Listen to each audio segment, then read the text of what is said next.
Hello, everyone, and welcome to another edition of Mormon Stories Podcast. I am your host for today, Dr. John Dehlin. It is March 17th, 2023, and we're back for day 2 with the world's foremost expert on cults, Dr. Steven Hassan. Steven, we wore you out yesterday, and your voice is groggy. What's going on? I just woke up with a cough, but I'm COVID negative, and I'm really excited to do today and the talks to Thrive and our workshop on Sunday. So I'm going to just bear down and get through it and do my best. I think the Mormons are wearing you out. Admit it. I don't think so. I just think I need to sleep and rest a little bit more. Okay. Well, we're so honored to have you. And Samantha, we're so happy to have you back for another day. Thank you. Samantha is, she is a co-owner of the Zelf on the Shelf YouTube channel. And she also does coaching for people in transition, life coaching, spirituality, post-religion kind of stuff at SamanthaShelleyCoaching.com with an EY. Is that right, Samantha? Well done. Yeah. And Steven, really quickly, I want to begin by promoting all your amazing work. So the book that we're basically going to be drawing from most today is Combating Cult Mind Control by Dr. Steven Hassan. We're going to be talking about principles found in this book. There's a second book that I consider to be kind of a companion book to the first, which is Freedom of Mind, Helping Loved Ones Leave Controlling People, Cults, and Beliefs. Your website is freedomofmind.com. Yep. That's where you can find what I think is the most valuable thing to date you offer, which is a 9-hour training on the foundations of cults and cult recovery. Right. And you can find that on freedomofmind.com. Yep. And you can support Steven's work by also obtaining that workshop. Or no, if you want, doing the workshop, reading the books, and just trying to get the word out around the world that undue influence is real and how to recover from it, how to protect your loved ones, how to help others, because I think it really is the number one issue right now facing the planet, are authoritarian countries and cults that are trying to subvert human rights. Yeah. Okay. And we are live streaming, and for those of you who are joining us on the live stream, Steven is going to be speaking at Thrive tomorrow. If you go to thrivebeyondreligion.com, you can register. He's speaking at Thrive Lehigh in the morning. You can register for that, or Thrive Ogden tomorrow afternoon. And there's going to be Thrive events held like in 20 different cities throughout the globe. Go to thrivebeyondreligion.com to register. And then also, if that weren't enough, Steven and I are doing an all-day workshop on recovery from Mormonism/cults on Sunday, and we will include in the links, in the chat links and in the description, we'll include links if you want to register, because there are still some seats open for that all day. And we've never done a workshop together. That's we kind of just exciting. met for the first time a couple of days ago, and I do want to say that if people want to bring copies of my books, I'd be happy to sign them when we're together in person. And if, we sit together at Thrive or at the workshop, if they want to take some selfies with us or, take pictures together, I'm happy to do that too. All right. Well, today people are in for a treat. And what I want to do is I want to begin by addressing the C word. And when I say the C word, I mean the cult word, because there's probably few things more offensive to Mormons than to be told that they're part of a cult. And so even bringing you, Dr. Steven Hassan, world cult expert, to Utah, just bringing you here, some probably would interpret as offensive. And then also bringing you on the podcast would be viewed as like an attack on the Mormon church. And then talking about Mormonism in the context of cults is just going to feel offensive to many believing Mormons. And so I think we should start by addressing that, because there's two things I care about. One is effectiveness, and the other is respectfulness. So I want to reach as many people as possible and help them lead healthy, happy lives. And just to go on the record, It's not my practice to call the Mormon Church a cult personally, or on this podcast. And I feel like if somebody has full control of their life and they decide that for them the right decision is to stay within the LDS Church, I'm fully affirming of that personally. And on the show, we try and model respect for people's life decisions, and just basic idea that as long as people have an internal locus of control, then we want to affirm them doing whatever they feel is best for them. And so those are some disclaimers I want to share. Steven, do you have any opening thoughts you want to share? Yeah, I really do. Thanks so much. This is a great opportunity. I want to be clear that I care about people. I'm a human rights advocate. I really believe in the United Nations Universal Declaration of Human Rights.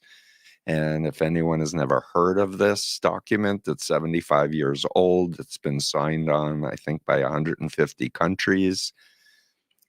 Take it out and read through all of the criteria, because if you agree with those criteria, you will fundamentally agree with everything that I say and do, because all I care about is affirming people's rights to their own mind, to be able to think for themselves, to not be manipulated through fear and guilt or through hypnosis or indoctrination. And if I may give, feedback to you, John, we're just meeting each other, but I really love you, brother, like someone that I've known for a lot longer than we've actually known each other. So what I want to say is that I've been on this journey for almost 50 years now, starting with my Mooney experience, but I just keep learning and growing and want to share my perspectives and what I've learned from being an academic and a scholar now on the research. And it really is a moment in history in the world where authoritarians want to assert a takeover of everyone else. And we who care about rule of law and human rights, women's rights, gay rights, indigenous rights, rights of other minorities, we really need to be correctly identifying the issue and knowing how to address it.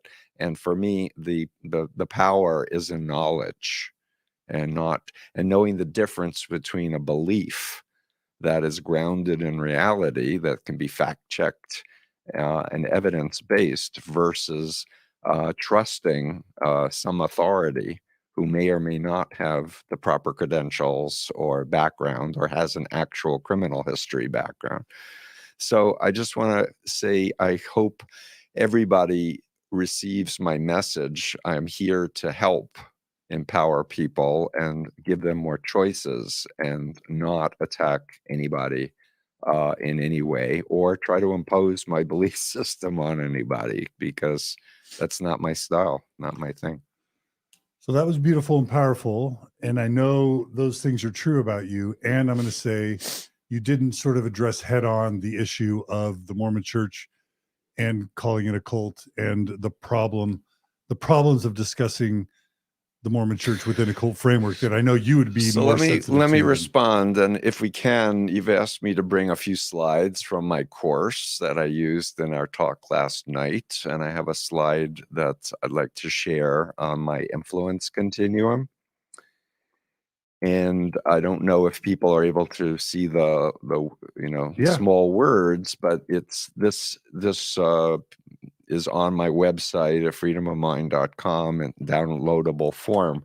But what I want people to understand is, for me, the word cult is not automatically a bad thing. That people are human social beings. We're in groups, and those groups can elicit high levels of passion and commitment where people are giving a lot of time, a lot of money, a lot of energy. But on the left side of the continuum, they have informed consent. They're not being guilt tripped or fear tripped. They can question what they're doing, the people they're involved with, and they have the freedom to leave without fear or doubt or commitment. And on the unethical, unhealthy side, the authoritarian side, I define that in terms of my BITE model of authoritarian control, which is the subject of my doctoral dissertation. It was the first model of brainwashing and mind control, thought reform, and trafficking that was scientifically had a scientific study that validated the factor analysis of control. And that is any group that controls people's behavior, their information, their thoughts and emotions to make them dependent and obedient, to have an external locus of control for reality. So they're looking outside themselves to humans, to human institutions. I believe in God, so I have no problem with people turning it over to God. The problem comes with human institutions and beings saying, I speak for God, or I have the truth with a capital T. But the idea here is that I want people to be true to themselves and true, if they're in a religious organization, to be true to the values of love and compassion and kindness and charity, and realize that we are flawed beings. Nobody's perfect, and anyone who says they're perfect, I have an allergy to that claim, John, as you know. And the bottom line, though, is I don't want to just walk around saying, this is good, this is bad. I want to give people the criteria for them to evaluate for themselves whether it fits the criteria of an authoritarian organization or not. So can I review that with you? Sure. Okay. Pushback. So, first of all, what I hear you saying is you're not here to call the Mormon Church a cult. Is that correct? Correct. I'm not here to call it an authoritarian cult, but any group that has a passionate involvement, according to the Oxford English Dictionary, can be called a cult. And you talked about the cult of Mac. Do you mind talking about that really quick? Not at all. About that yesterday. Not at all. Yeah, it's a funny story. I got a call from a man who said, my editor told me I need to interview you for my book. And I said, what's your book on? And he said, computers. And I said, that's really weird. Never been asked to do an interview for a book about computers. What's it called? What's your book called? He said, The Cult of Mac. And I laughed and I said, I'll do the interview, but I have to first disclose that I've only been using Apple products since 1982. And I currently own several iMacs, several iPads, several iPhones. And so I'm in a book called The Cult of Mac as a member. And I have it sitting in front of me, my MacBook Pro, and on top of it is my iPhone 13 Max.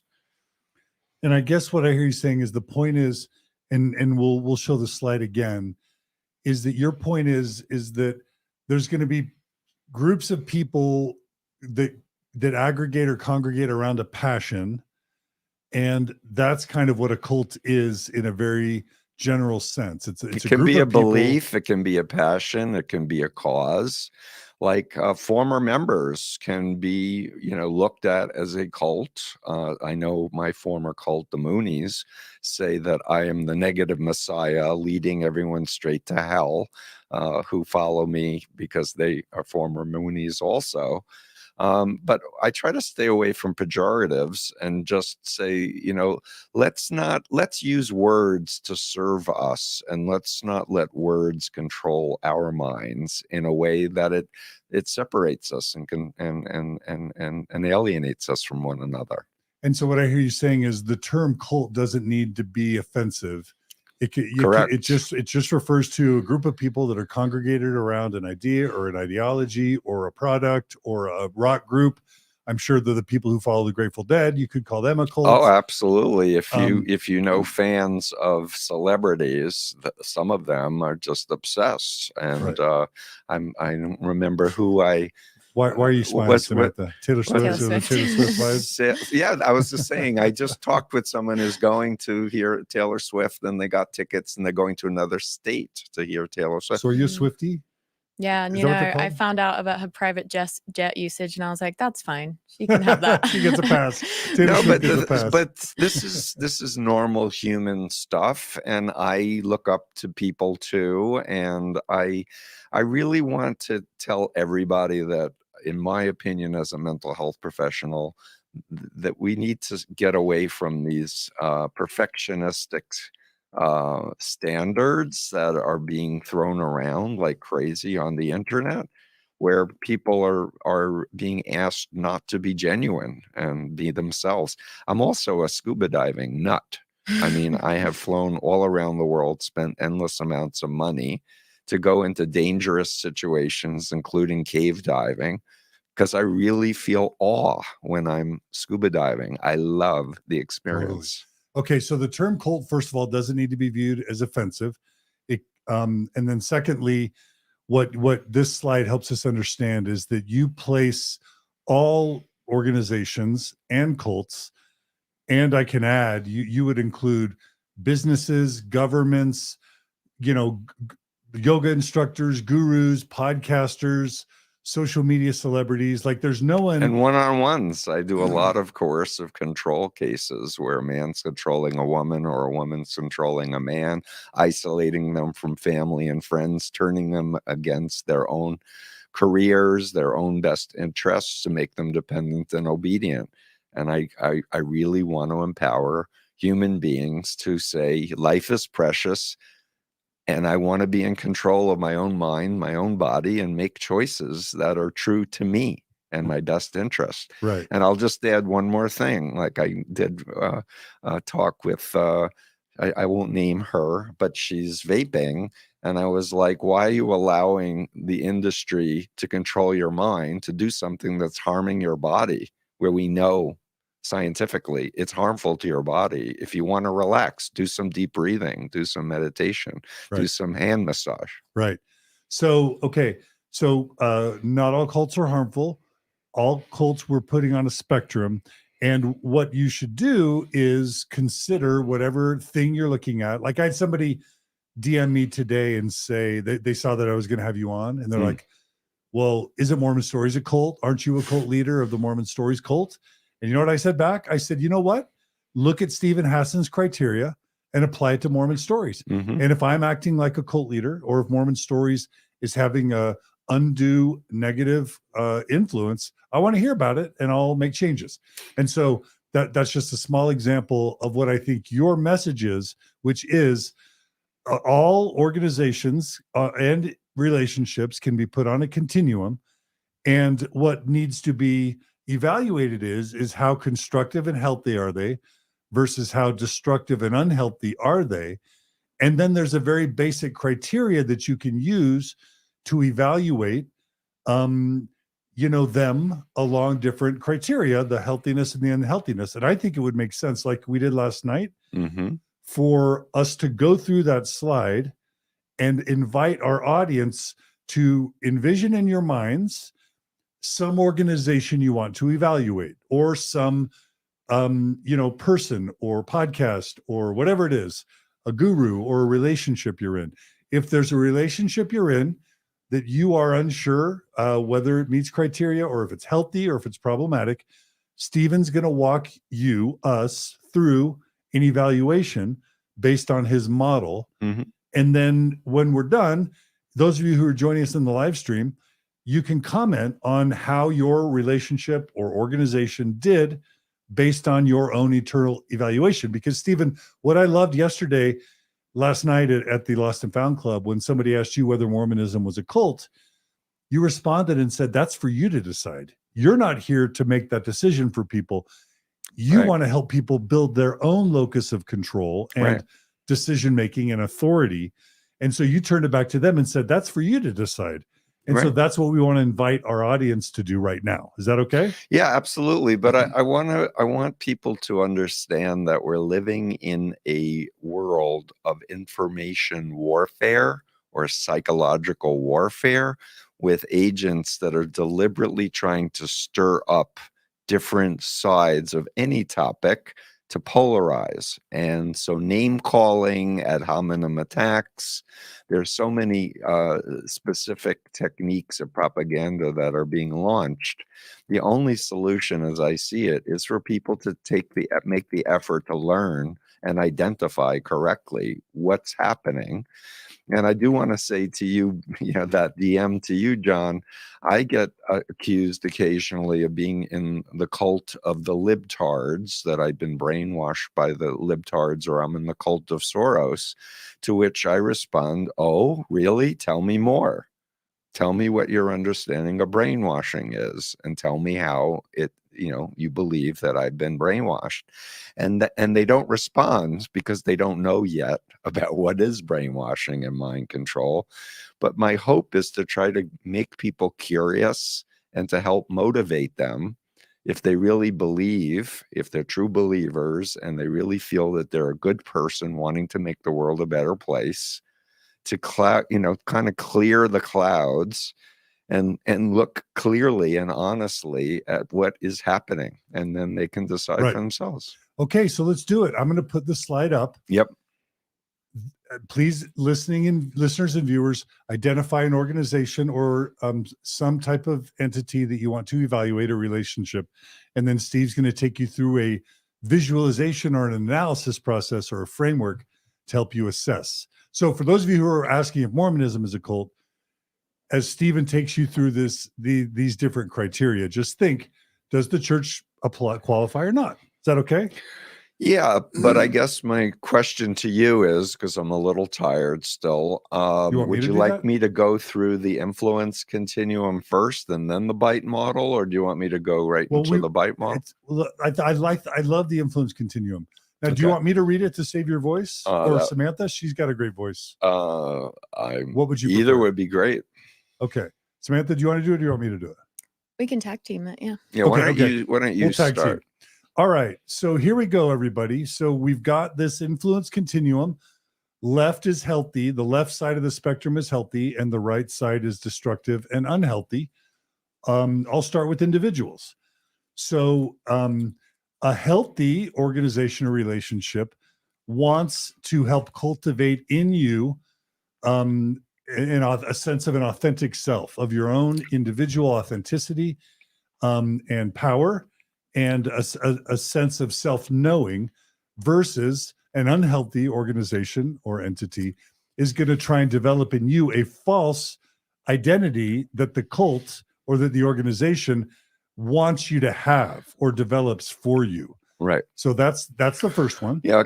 I'm going to jump in if you don't mind. So I want to state that when I became a mental health professional in my training, what I came to understand is that mind control or brainwashing is a dissociative disorder. And what that means... Should we show that slide? Sure. Please. I can do that right there. Okay. Talk us through the slide. Yeah, so in the Diagnostic Statistical Manual, DSM, version 5, that's the Roman numeral 5, it's listed as an unspecified dissociative disorder, as a number, 300.15. And I'm going to read it. Identity disturbance due to prolonged and intense coercive persuasion. Individuals who've been subjected to intense coercive persuasion, for example, brainwashing, thought reform, indoctrination while captive, torture, long-term political imprisonment, recruitment by sects or cults, or by terror organizations, may present with prolonged changes in or conscious questioning of their identity. So this does not have the specific criteria as other things listed in the DSM, but it is a real phenomenon that so many people have recognized for decades, that it has been in not only the DSM-5, but the 4 and the 3. And so it talks about this sense of your real self and a cult self or a pseudo self. And what I believe is healthy is to be in your body and to be able to separate out what you think and what you feel, like your conscience, versus what the ideology or what the belief system is coming at you from some external authority. And so for me, in terms, back to the chart for a second, I'm just going to switch the slide. For me, when I think about the influence continuum, I want people to understand that healthy groups give informed consent. And informed consent means you know upfront, before you're recruited, for example, who they are, what they believe, and what they want from you once you join. And it's harder when people are born into a group because children don't have a choice. And so they're being influenced by their parents.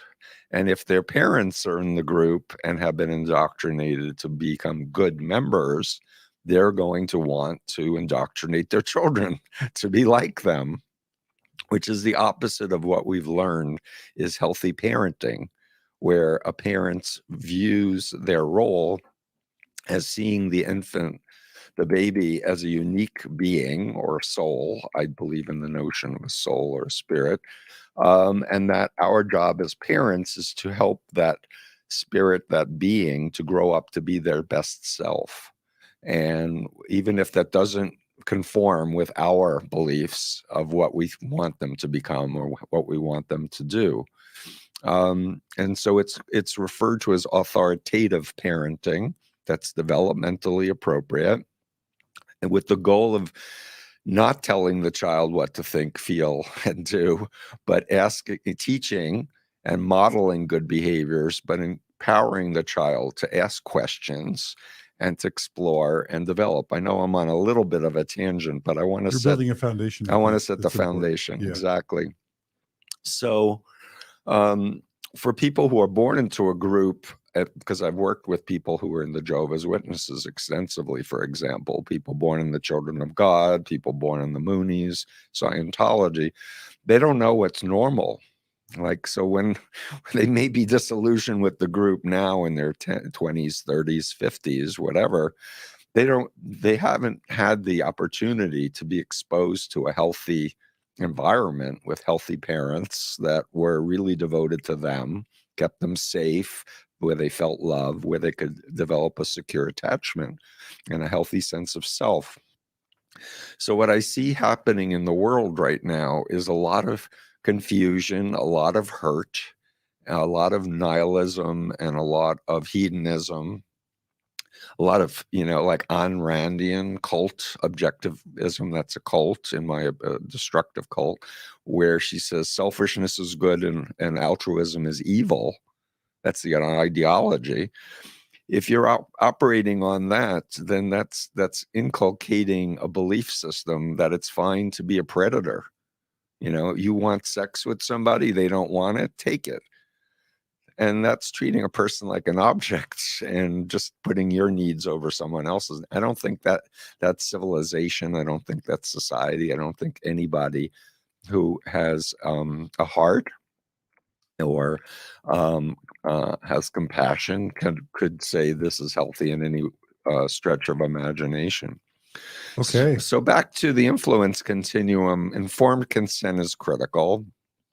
And I want to just shift to the bite model for 1 second and just say that the things on the destructive end are behavior, information, thought, and emotional control.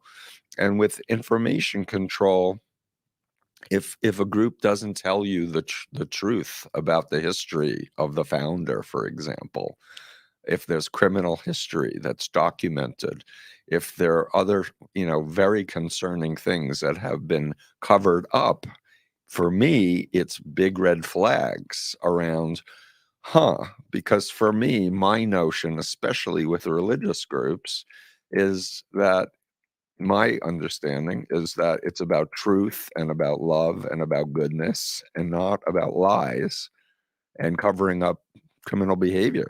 Okay, so if you want to jump to the bite model discussion quickly, let's do that on your slide, just to give people a visual. Sure. And if you, and remember, we were trying to save your voice. So let's go ahead and discuss the bite model. Sure. And then we'll come back and Samantha and I will take people through the influence continuum. Okay, great. So the bite model, tell us about it. So when I first came up with this model, I first wrote about it in my 1985 master's thesis, and later I did my first edition of Combating. I didn't have it in this order, and I thank Buddy Martin, a Church of Christ minister, for suggesting that I reorder it so people could remember it easily.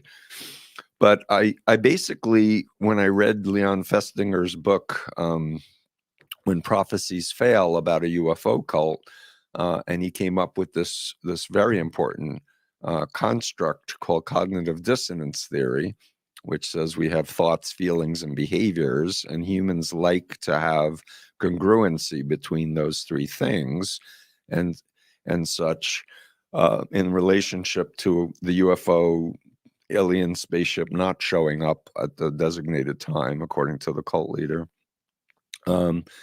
What was surprising to many was that people believed more when it didn't show up, as opposed to, walk away and say, well, she was wrong.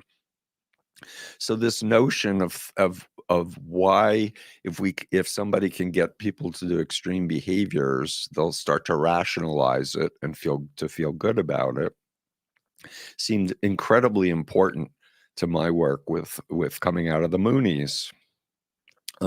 So I took thoughts, feelings, behaviors. By the way, that's the root of all cognitive behavioral therapy approaches too, by the way.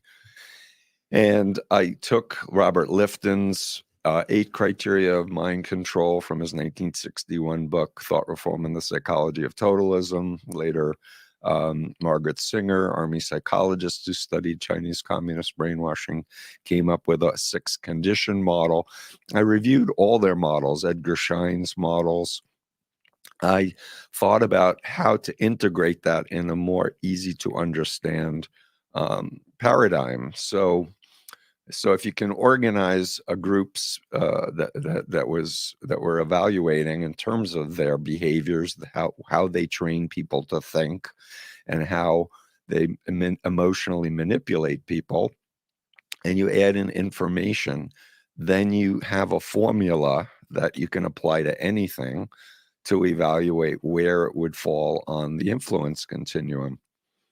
I want to state categorically that we're in a state of growth in humanity, of incredible levels of understanding, and therefore we need to have a way to kind of come back to practical reality too, and think about values. Like social media, for example, is addictive. We know that for a fact. People are on their phones 10, 11 hours a day. And often with companies, they don't even know what the agendas are of the people who own the companies. And maybe they're state actors, for example, gathering our personal data with the goal to manipulate us. We need to be thinking on that level. Forgive me, I'm digressing a little bit. So what I do want to say is I really believe in the scientific method that says we have a hypothesis and we do tests to validate or disprove a hypothesis. But science is an organically evolving thing where we learn more and more if we're open to changing the hypothesis. Where we get into trouble is with groups that say, we know the truth with a capital T, it's static. Only one person is the author of that truth, and they wrote it down in a book or whatever, several books. In the case of Hubbard, there were many, many books. But I can see the patterns of all or nothing, black and white, us versus them, good versus evil, simplistic, almost childlike level of analysis, where if it doesn't match the indoctrinational beliefs, you disregard the evidence, you disregard people if they find evidence. And so life becomes increasingly narrowing and people ultimately will learn less and less as they go on, versus what I'm advocating, along with many of my colleagues and peers. Let's be open-minded. Let's be prepared to change our minds. If there's new evidence, let's enter into other perspectives and try them on and test them out and see if there's some veracity, some legitimacy. And if so, I'll change my mind on any topic. Okay. And so to bring it back to the bite model, unhealthy organizations are highly controlling around behavior. So you can think, and I'm trying to save your voice here, so let us help you out. Okay. So high controls around dress, around what you eat, what you drink, sexual activity, what you wear, what you don't wear, dress, you know, who you sleep with, who you don't, how much time you spend in a day, what words you can and can't say. The list is almost endless for ways that your behavior can be controlled, but a high demand religion or cult is definitely going to have lots of behavioral controls that aren't necessarily for your benefit, but that in some ways usually, and that can include demands on your money and time. Oftentimes those types of behavioral controls accrue to the benefit of the organization, sometimes at the expense of the individual. Is that fair to say? It's definitely right on. What I do want to say is that the goal of behavior control is dependency and obedience on the group or the ideology versus you making choices, having free will and such. So within that paradigm of the bite model, and I include what pimps and traffickers and what authoritarian regimes do, there are rigid rules and regulations that if you violate them, there are punishments, psychological, physical punishments. So, but every society needs rules and regulations. We need laws. Yeah. Perfect. Okay. So that's the B, behavioral control. Mm-hmm. The I, Samantha, do you want to describe the I? You want me to do it? You go. Okay. So the I, as I understand it, is information control, meaning that you don't have informed consent, like you discussed when you joined the Moonies, or when you were investigating the Moonies. Just like when Mormon missionaries go out and are teaching about Mormonism, there's a ton of really important information that's withheld from people who are investigating the organization. And even once people join, it's oftentimes years or even decades before they learn other really important pieces of information. Right. And the organization works really hard to discourage or even punish members from learning information about the organization that in any way would impact the T, which is the potential thoughts that the organization might be problematic. And so if you find your organization or your church or your cult saying, don't read certain books, stay away from apostates are evil, stay away from certain podcasts, stay away from certain TikTok or YouTube channels, like only read approved materials, only read books published by us, only watch media endorsed by us. The more that they're trying to control the information, that's a huge red flag. Yeah, the controlling thoughts. I really want to share an example from the Jehovah's Witnesses. Are we moving to the T? No, I want to just with information, if I may, John. Okay. So with the Jehovah's Witnesses, they spend a lot of time telling members to go publish, which means witness or recruit door to door. They have a very systematized formula. So they knock on people's door and they ask them if they want to study the Bible.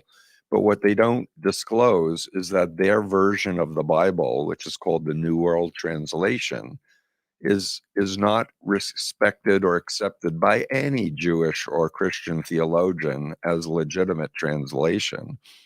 But it aligns with their ideology. And so people who don't understand the difference between different translations and they think they're just studying the Bible don't know unless they've made their efforts to research. So that is a biggie for me. If you're going to say we're studying the Bible with you, you need to disclose this is not a translation that's respected by any Jewish or Christian theologians. The people who put it together for our organization have no credentials going to seminary and studying theology. But who would ever join, right? So they don't do that.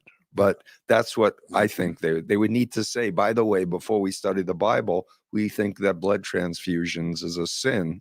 And if you have a car accident, you're going to bleed to death, because that's what we believe, that blood transfusions are immoral and you'll never be saved. No one's ever going to join a group like that. Right. And if you think that that's okay, that they are allowed to do that, in my opinion, you have to then go back to, is it okay to, buy a cereal that has destructive chemicals in it that's going to cause cancer, and buyer beware? And a lot of people are trying to sell things that are really destructive. And that's why we need governments and regulatory agencies to protect the common good Right. from predators. Right. And we're all familiar with like Scientology, and when the South Park episode, revealed some of the higher level doctrines of Scientology that are kept not just from the world, but are kept from core members until they Xenu. pay a crud ton of money Right. to get up the levels of advancement, to then learn about Thetans and Xeon and Xenu and the galactic dictatorship from 75 million years ago flew millions of beings to the planet Tigyak, now known as Earth, and dropped them in volcanoes and detonated hydrogen bombs. And all of these aliens are now attached to our bodies, and we need Scientology to liberate us so that we can be gods. Yeah. Huh? But who would ever buy that crap? Right. But it's silly at face value. But what's pernicious is that information's held from the world and from even the core membership. And you could say within Mormonism, it'd be the temple ceremonies that for many, many years were violent and creepy and corrupt, and some still find them that way. Mm-hmm. But you don't really get to experience the cultish, creepy, violent temple rituals until you advance in levels. And that's the withholding of information. One other really quick Mormon example of withholding information that I think is crucial is the fact that, historically we were a little bit less interested in this, but the church, when it would proselyte to Africans or African Americans, of course, missionaries would never mention to them when teaching them that not only is the church, did Joseph Smith incorporate the curse of Cain doctrine or the Lamanite curse of dark skin doctrine into every scripture Joseph Smith produced. Book of Abraham, Book of Moses, Doctrine and Covenants, Book of Mormon. Joseph explicitly incorporated racist dark skin as a curse doctrine into all those scriptures. There wasn't a scripture that Joseph Smith didn't insert the curse of Cain or the Lamanite dark skin curse into, not one. And yet, when the church for years, for decades, maybe for a century and a half, has proselyted to people of color, they would conveniently never mention the fact that the church has core racist teachings as not only as doctrine, but that the church withheld full status and membership from Africans or African Americans for over a century and a half until they join, until they get looped into the social connections, until they're really invested. And then they learn years later, sometimes decades later, what? The church was super racist? Nobody told me that when I was investigating. And we've had some recent African Americans on Mormon Stories just talking about that withholding of information that I think people of color deserve to know before they get baptized, versus after. Right. And I guess I want to state, my point of view is that because we talked yesterday on Mormon Stories about Judaism and such, religions need to adapt and change as there's new knowledge and information, and say, yep, we used to teach that, like in Deuteronomy, there's, go kill all the Gentiles, like go in and wipe them all out. in my temple, my community, we think that's horrible. We don't think that that's okay. And we don't think of a God that would ever consider doing that. Furthermore, I read a book called Who Wrote the Bible by Friedman. Have you ever heard of that book, Yeah. John? There are 4 distinct voices in the Torah, in the Old Testament. It wasn't written by one voice. So either God has 4 different personalities with 4 different agendas, or there was a human document attempting to memorialize some of the teachings that were passed on orally for centuries. But the whole prayer, thank you, God, for not making me a woman. Like, we're like, that sucks. Like, who would, that's not Judaism that I can relate to. Right. So the point that I'm trying to say is organizations, religions can evolve and become functional and much more egalitarian, but they have to acknowledge the crap and say that was bad, that was wrong, we don't subscribe to that. Trying to ignore it or just shut up anyone who's trying to say, wait a minute, it's a problem. Right. Samantha, did you want to get something in here? Well, it's just so tough because usually by the time you find, information that's critical of the high control group that you're in, you're already psychologically dependent on it. So you're not going to be able to evaluate the information the way you would, let's say when I first started investigating Mormonism, if I would have learned about Joseph's polygamy and race in the priesthood and all those things, my brain would be far more capable of evaluating it without bias. But I've lost that ability over 5 years of getting, increasingly converted to this group, my entire life being dependent on it, my social circle, my sense of identity.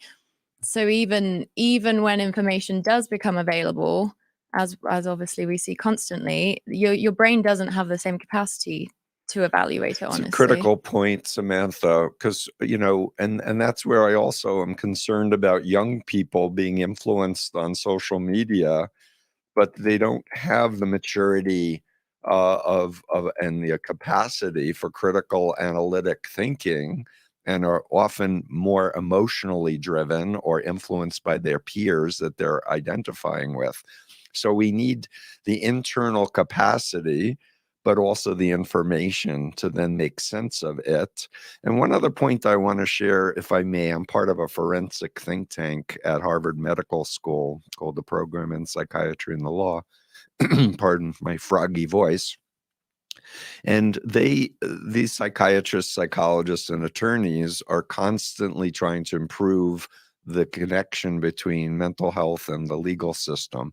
And their position is informed consent isn't a single incident where you're given a paper at a doctor's office to sign, but it has to continually be ongoing because people learn more, have different experiences, and therefore they need that new information, especially as it's in unfolding, to be healthy. And I want to state categorically, anyone in the healthcare professions, mental health or physical health, do no harm is the ideology. Absolutely. Do no harm. And I'll add, if I may, quote Hillel, a Jewish sage who was asked to describe the teachings of the Torah on one leg. He said, don't do to others what you don't want done to you. Right. That summarizes the Torah, according to this sage. Love it. Okay, so we're reviewing the BITE model, Steven Hassan's BITE model. We've talked about behavior and information. I'm just summarizing what I heard you say. Please. The T stands for thoughts. And I don't know if I got this from you or I probably did, but it's almost like information is the food for thoughts, because once you have information, then you can have thoughts. And so when unhealthy organizations control the information, a huge part of that is to prevent you from having thoughts that they don't want you to have, that may make you less loyal, less obedient, more self-empowered, less useful to the organization. But also, in addition to withholding information with the intent of controlling your thoughts, then oftentimes the organization will employ thought-stopping techniques, ways to control and manipulate your thoughts, such as things like within Mormonism, it's doubt your doubts. within Mormonism is it can be, ex-Mormons, they can leave the church, but they can't leave it alone. What can you think of other thought-stopping cliches within Mormonism, Samantha? I mean, what's coming to mind is in Mormon apologetics, anytime they reference any source that they have to bring up to address, information that's critical of the church, they'll phrase the person giving it as like church critic blank, or, like or apostate blank. or Yeah. apostate. So then the person is immediately reading that of like, oh, well, that's not a reliable source, so I don't actually need to be too worried about this. That's so beautiful. they just frame it all constantly. And if any of our viewers right now want to put in the comments any thought-stopping cliches that they know of, we'd love to read those on air really quick. But and if I may please. add that there's a behavior modification technique called thought stopping that can be used ethically by a therapist trying to help a client with depression, for example, versus thought stopping techniques by the Moonies. I'll just tell you the Moonies one. If we had any doubt enter our mind, we would immediately chant, crush Satan, glory to heaven, peace on earth, glory to heaven, peace on earth, true parents, Moon and his wife, to block out the thought. The ethical use of thought stopping would be where if there's no reason for the person to be depressed, being in a toxic relationship or illness or grief of a death of a loved one, whatever, if it's just they're having these chronically negative thoughts, a therapist will teach them how to control their minds with an internal locus of control. So instead of saying, I'm stupid, what would be a better thought to put in its place? Instead of saying, I'm stupid, say, I'm learning and growing every day. And it can be very mechanical at first, but changing the belief intentionally changes your emotional state and your behavior. Right. Yeah, that's super helpful. And it's good to know that can be used in healthy ways. We have received several comments from our viewers and listeners about unhealthy thought-stopping cliches that they've heard. I'll read a couple. Laurie writes, doubt your doubts. Boyd writes, when the prophet speaks, the thinking is done. That's definitely something. Warning. Yep. Warning. One huge one is all the stereotypes, the negative stereotypes that the church likes to associate with people who have lost their faith or left. So they left because they were offended. They left because they never had a testimony. They left because they wanted to sin. They left because they looked at pornography. Like there's all sorts of ways that the church tries to discredit credible apostates or defectors so that they won't have credibility amongst those who remain. Right. That's within the silo of the group, but I would just generalize the pattern that in a mind control authoritarian group, there's never a legitimate reason to leave. It's all your problem. You're not faithful enough. You're not praying enough. You're not committed enough. You have bad karma. You had a bad past life versus they lied to me. They're abusing me. They're hypocrites. They raped me or whatever. So I would assert that there are legitimate reasons to leave, including I'm not happy here. This is not fulfilling me. Or I found a better church or a better place where I'd rather spend my time and my money. That's a legitimate reason to leave, but not in an authoritarian cult is never a legitimate reason to leave. Yeah. And I'm going to have to say, in Mormonism, there is zero legitimate reason to leave the church. In fact, I had a friend I disagree. You left for good reason, and you left Samantha for a good reason. Yeah, but that's not how it's understood within the church. Right. That's their frame. That's what I'm saying. But I'm saying now that we're out, we need to start framing things in a way based on that we are legitimate in being out. Yes. But right now I'm just trying to analyze the church based on this criteria. And I had a friend once tell me that a cult is any organization that won't let you leave with your dignity intact. And in Mormonism, you can't retain your dignity for Orthodox believing Mormons and leave the church. You're an apostate. You must be sinning. You fell away. You lost your faith. You're a bad person. But so this is a learning experience for me to be out here in Utah and to spend time with you and Samantha and Kara and others. So I'm just wanting to be honest and react and then throw it out and get a response from you. But it seems to me like I'm hearing way too much repetition of the cultic perspective versus a focus on healthy beliefs and healthy things, to let people decide, you want that or do you want that? Do you know what I mean? Well, I do, except, and by the way, you know, we have an entire series on Mormon stories called Thrive Stories, where we focus on the healing and growth part. Mm-hmm. Today, we're just trying to communicate your bite model and your influence continuum to a bunch of people that have never heard it before, and allow them to analyze and assess whether the framework that they come out of meets criteria. Mm-hmm. So I understand Seligman, I understand positive psychology, I understand the need for all of us coming out of any unhealthy organization to focus on positive thoughts and healing and growth. I'm just saying, in this episode today, I don't want to get lost the assessment of Mormonism and any MLM or business or educational or workshop or guru or podcast that our viewers and listeners are currently evaluating.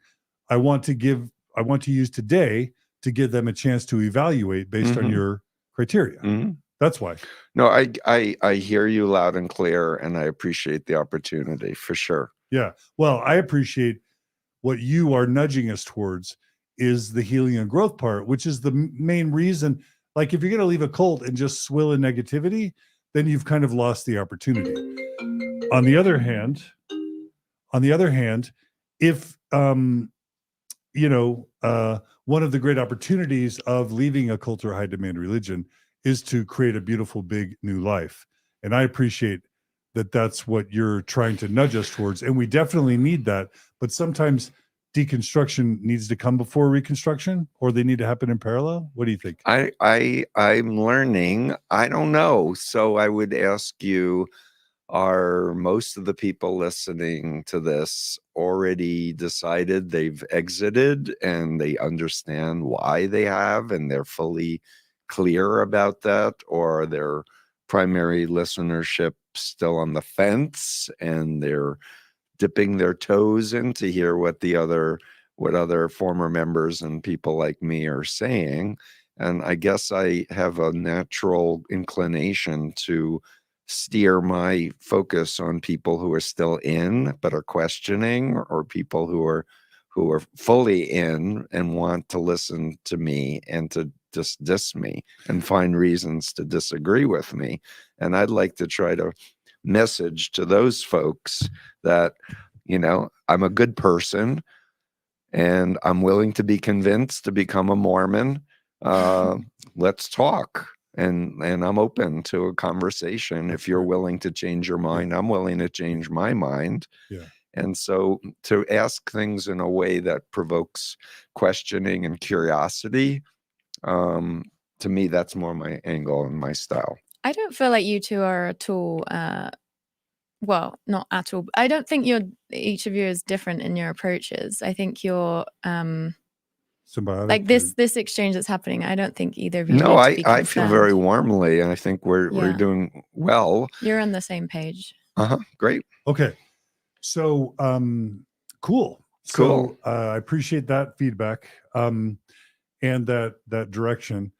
Coming back to the thought, the T in the bite model, we were talking about thought stopping cliches in ways that within the Mormon context, Mormons are discouraged from ever letting any information or any act of other believing members exiting the church affect their beliefs or perspective. Right. Is there anything else we should say about the thoughts before we move on to the E, Samantha? What's just coming into my mind is, that Buddhist story of how the Buddha apparently held up a flower and gave a silent sermon. And the message was sort of that when we label something flower, we think we understand it, and we kind of switch off our ability to perceive it in its entirety.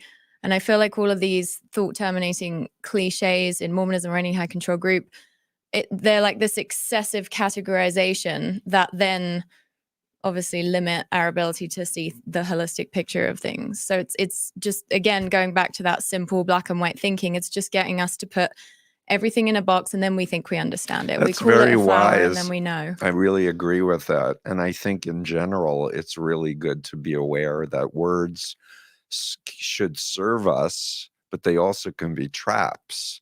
And we want to step back and be able to perceive our experiences of things without labeling it in words or thoughts. That is also why I really appreciate your focus on mind-body connection and connecting to your body, because that feels like such a big piece of that is just on the back burner or not even present at all in Mormonism. Yeah, and in recent years, I'm getting more and more convinced that we have not only emotional part of us and a cerebral thinking part of us, but we have a heart mind and a gut mind. So a lot of people, when I've asked them, when you first met the Moonies, how did you react? They'll often say, I thought it was a cult, or I had this sinking feeling in my gut, or I felt in my heart there was some danger, but then they suppressed what their body was telling them. And I really more and more think that we need to be holistically embodied minds where we're really listening to our bodies, because our bodies have a lot of wisdom too. That's great. Yeah. I love this idea that thoughts are us analyzing, tuning into our bodies, tuning into the present moment, tuning into our consciences, our values, using our brains to do analysis of the information that's available, both in terms of feelings, thoughts, emotions, values, and information externally, and then synthesizing that into decisions that are going to be optimum for us. Right. And attempts at stopping thoughts or controlling thoughts just hampers that entire experience. Yeah. And obviously thoughts can be helpful or unhelpful. And I love thinking, but I also just think being too, they're just describing too much meaning to thoughts generally can be bad. And, obviously in Mormonism, every thought is from God or from Satan. And you're always like neurotically analyzing your own thoughts. And that like disconnects you from your body. And yeah. Well said. I love it. So let's then go to the E in the bite model, which is emotion. Yeah. Emotions are very important, John. And if in my next evolution of the E of the bite model, I will be incorporating Yuval Laor's important theory, and there's a book coming out about emotions, because I think fundamentally we're emotional beings who rationalize more than we're thinking beings who have emotions. And he describes states of awe as being the primary mover for much of what we decide to do with our lives. And we can experience awe in many, many ways. I just read a great book about awe that I highly recommend. I'm not remembering the author, but it just came out. But, and it's this connection to something greater than ourselves, whether it's nature or art or music or spirituality.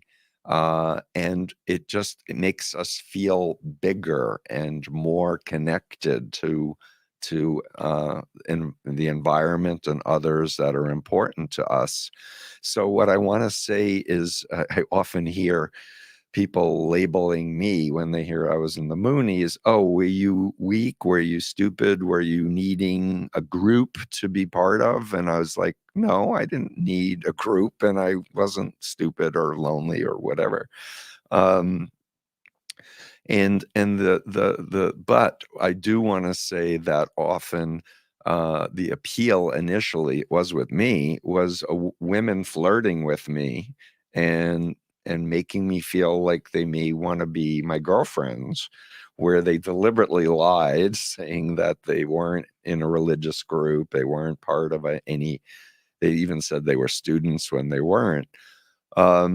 But this emotional thing is really, really important, and realizing in terms of the influence continuum and the emotional component, real love is based on beingness, in my experience. That even if you don't agree with what a person's doing or what they believe or whatever, you still love them, you still care about them. Whereas in a mind control cult, the love is conditional upon you conforming and obeying and being dependent, and it will be withdrawn. We won't love you anymore if you exit the Moonies or Scientology or whatever said group. And that's not love. And when people ask me who've left a group they were born into and their family's still in, it's like, if you really love your parents and they're still in, you can still love them and you can still convey your love for them and not enter into a situation where you feel like they're, being combative or trying to control you back in. But you can say, I love you no matter what. And yes, I do want to explain why I've left. And yes, I do wish that we could spend more time together and I could explain how I've arrived at where I am.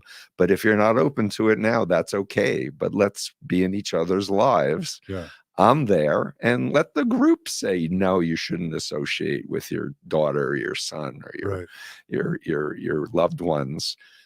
Yeah. And I said that a lot with XJWs. It's like, you've been shunned, you've been excommunicated. They call it disfellowshipping. But what's to stop you from standing outside of your children's home with a sign, I love you, I miss you, I want to hug you?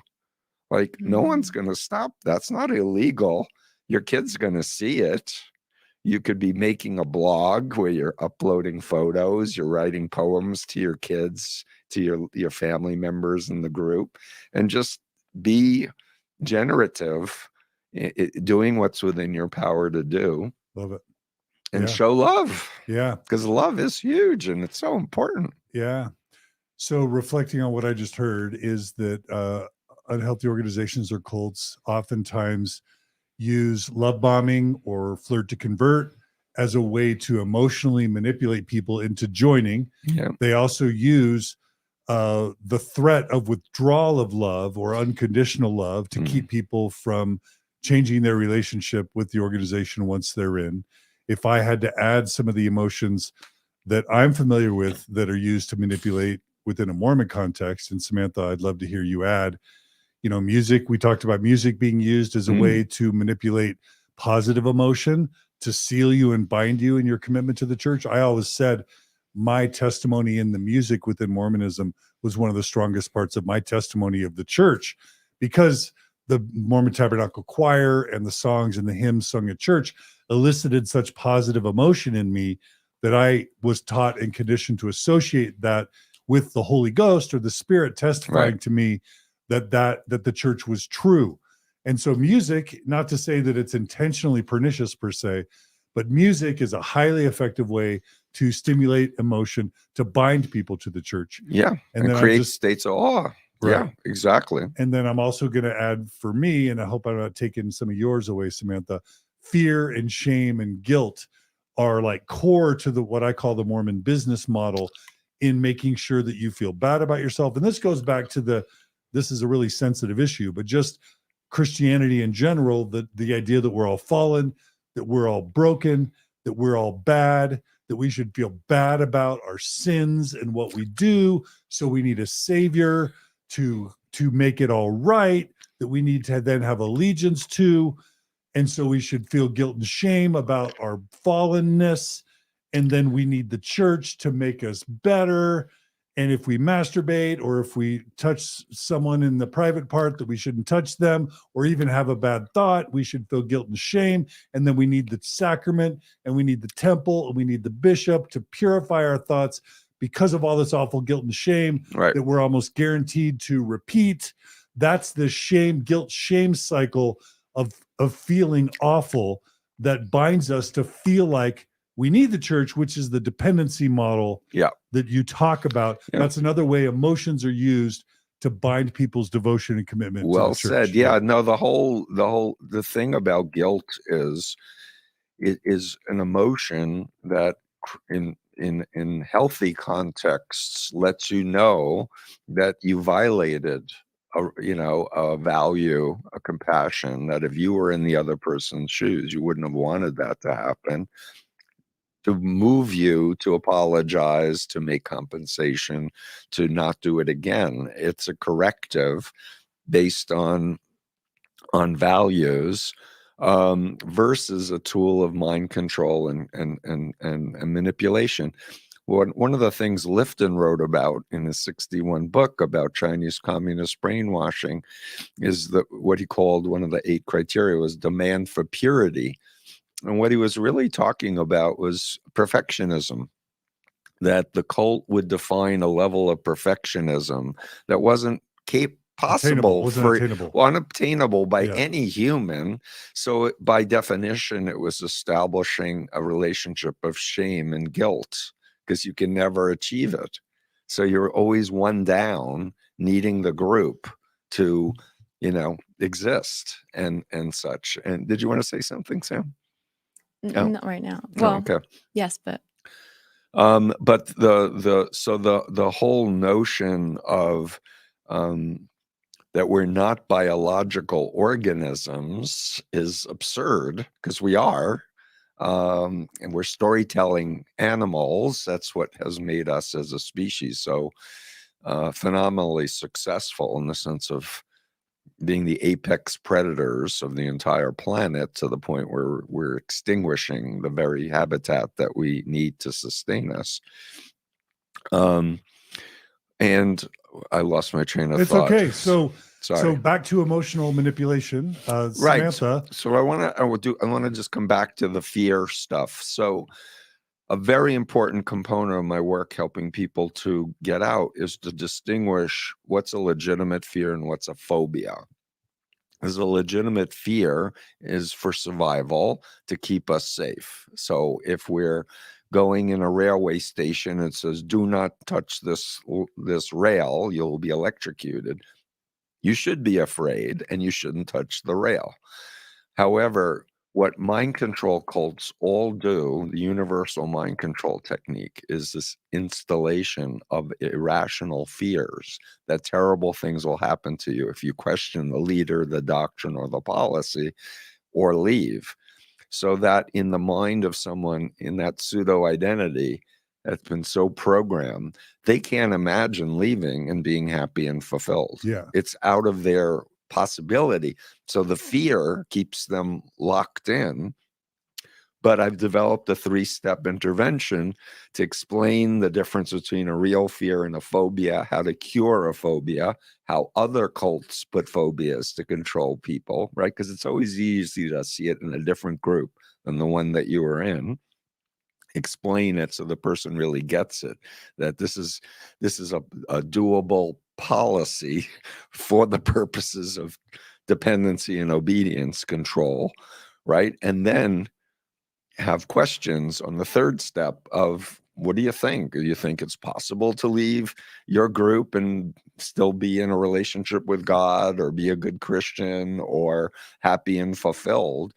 And then if they say no, well, what about being open to talking with somebody, to interact?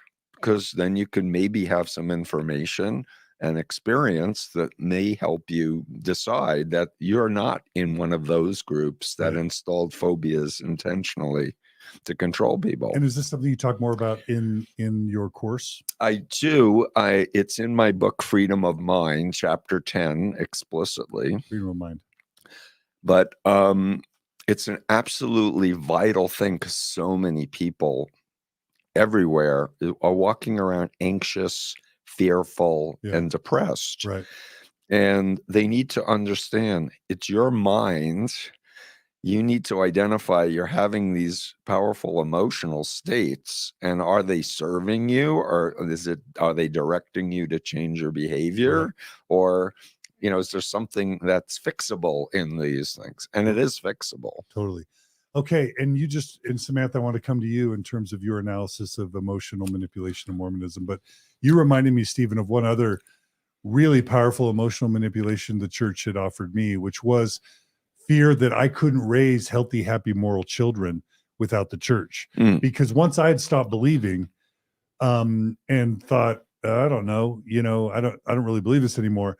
I still felt like, number one, if I left Mormonism, I couldn't be faithful to Margie, and I couldn't be a moral husband and father. Mm. And then most importantly, anyone out there raising children in this world today, they're going to be raising inferior children to the children that are raised within the Mormon church. And I couldn't come up with any framework in my mind at the time of any possible way to raise moral, healthy, happy kids without the church. And I think that was fear that was conditioned into me. Absolutely. So Samantha, any other examples of emotional manipulation within Mormonism that come to your mind? No, not right now. But I really loved your point about standing outside with the sign saying I love you, because something I think about a lot is how high control groups want you to see your identity as those beliefs. And when we, as former members of these groups, withdraw our love from believers because we're so frustrated, and then we're kind of reinforcing that idea. And if you treat people like their beliefs are their identity, they cling to their beliefs like they are their identity, or they're more likely to.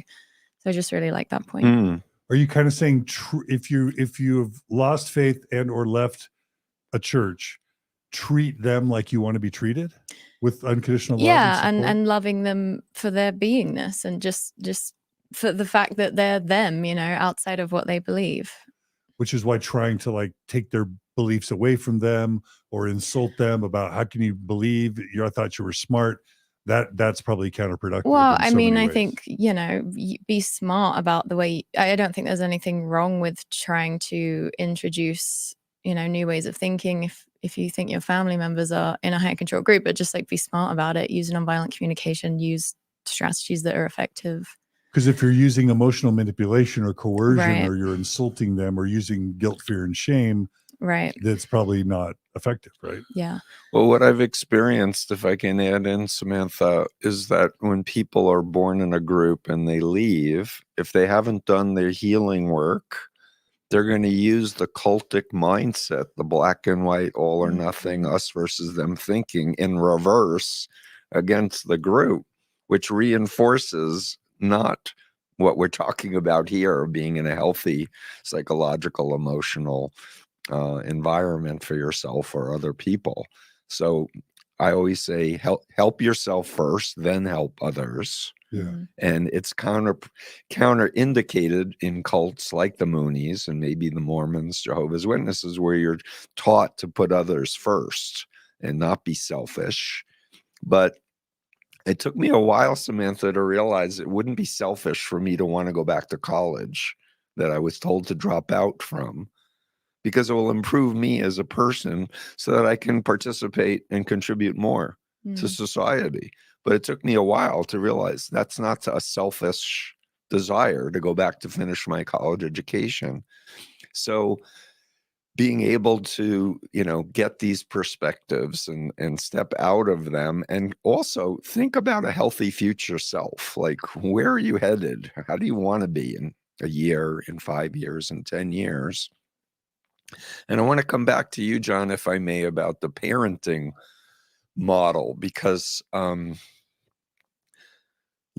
a parent and I had all of these beliefs around what a good parent was supposed to do and how they were supposed to act and how they're supposed to protect their kids and stuff. And I had to, with my wife, get professional counseling and coaching to remind us that being a human is messy, and kids need to mess up, and you can't protect them. In fact, there's a very good book, something like, what's the name of the book? Something like The Blessing of the Skinned Knee, by I think a developmental psychologist. She said, so you're a parent and your kid's walking down the hall, there's a banana peel on the floor. Do you rush over and pick up the banana peel? Do you say, watch out for the banana peel? Or do you just sit and watch, and maybe your kid will walk around it? Maybe your kid will slip and skin their knee. But her thesis is that the best parent would let the kid slip and skin their knee and learn to watch where they're walking. Right. Yeah. That's To help them individuate. Yeah. Instead of, oh, mommy's going to protect me or daddy's going to protect me, et cetera, et cetera. Yeah. And I'll say one more thought, if I may, John, and just that, because I've heard from former members of so many groups who want to help their children. I'm like, if you help yourself, you're going to be helping your children, because the most powerful messaging is from your kids are going to watch you.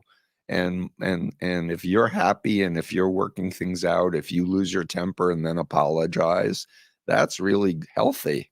So that they see they're not expected to be perfect, that mom and dad are doing the best that they can, and that they're open to feedback. Yeah. That's great. You know, So, Stephen, I want to give you a chance to take a quick break. please. Go ahead and do that. If you'll put the slide back on the influence continuum, Happily. Samantha and I maybe are going to go through that while you're taking a quick break. What I want to quickly do is just thank Jen Carmichael for her super chat. Jen writes, after hearing John quote and refer to Dr. Hassan's teachings for so long, it is so dang cool to listen to this conversation. Thank you, John, Dr. Hassan, and Samantha. And thank you, Jen, both for that thoughtful comment and for your super chat. For those of you who are on YouTube, please know that you can donate to support the expenses that all involve bringing Dr. Hassan here, having Samantha here on staff, me and Maven helping out in all the different ways. Your donations make all of this really possible. And you can always on YouTube, if you're watching on YouTube, you can click in the comment little button there. There's a dollar sign. You can click on that and donate to support Mormon Stories and the Open Stories Foundation. Thank you, Jen, for the super chat. You can also use the stars feature on Facebook to support us, or you can always just become a monthly donor at mormonstories.org.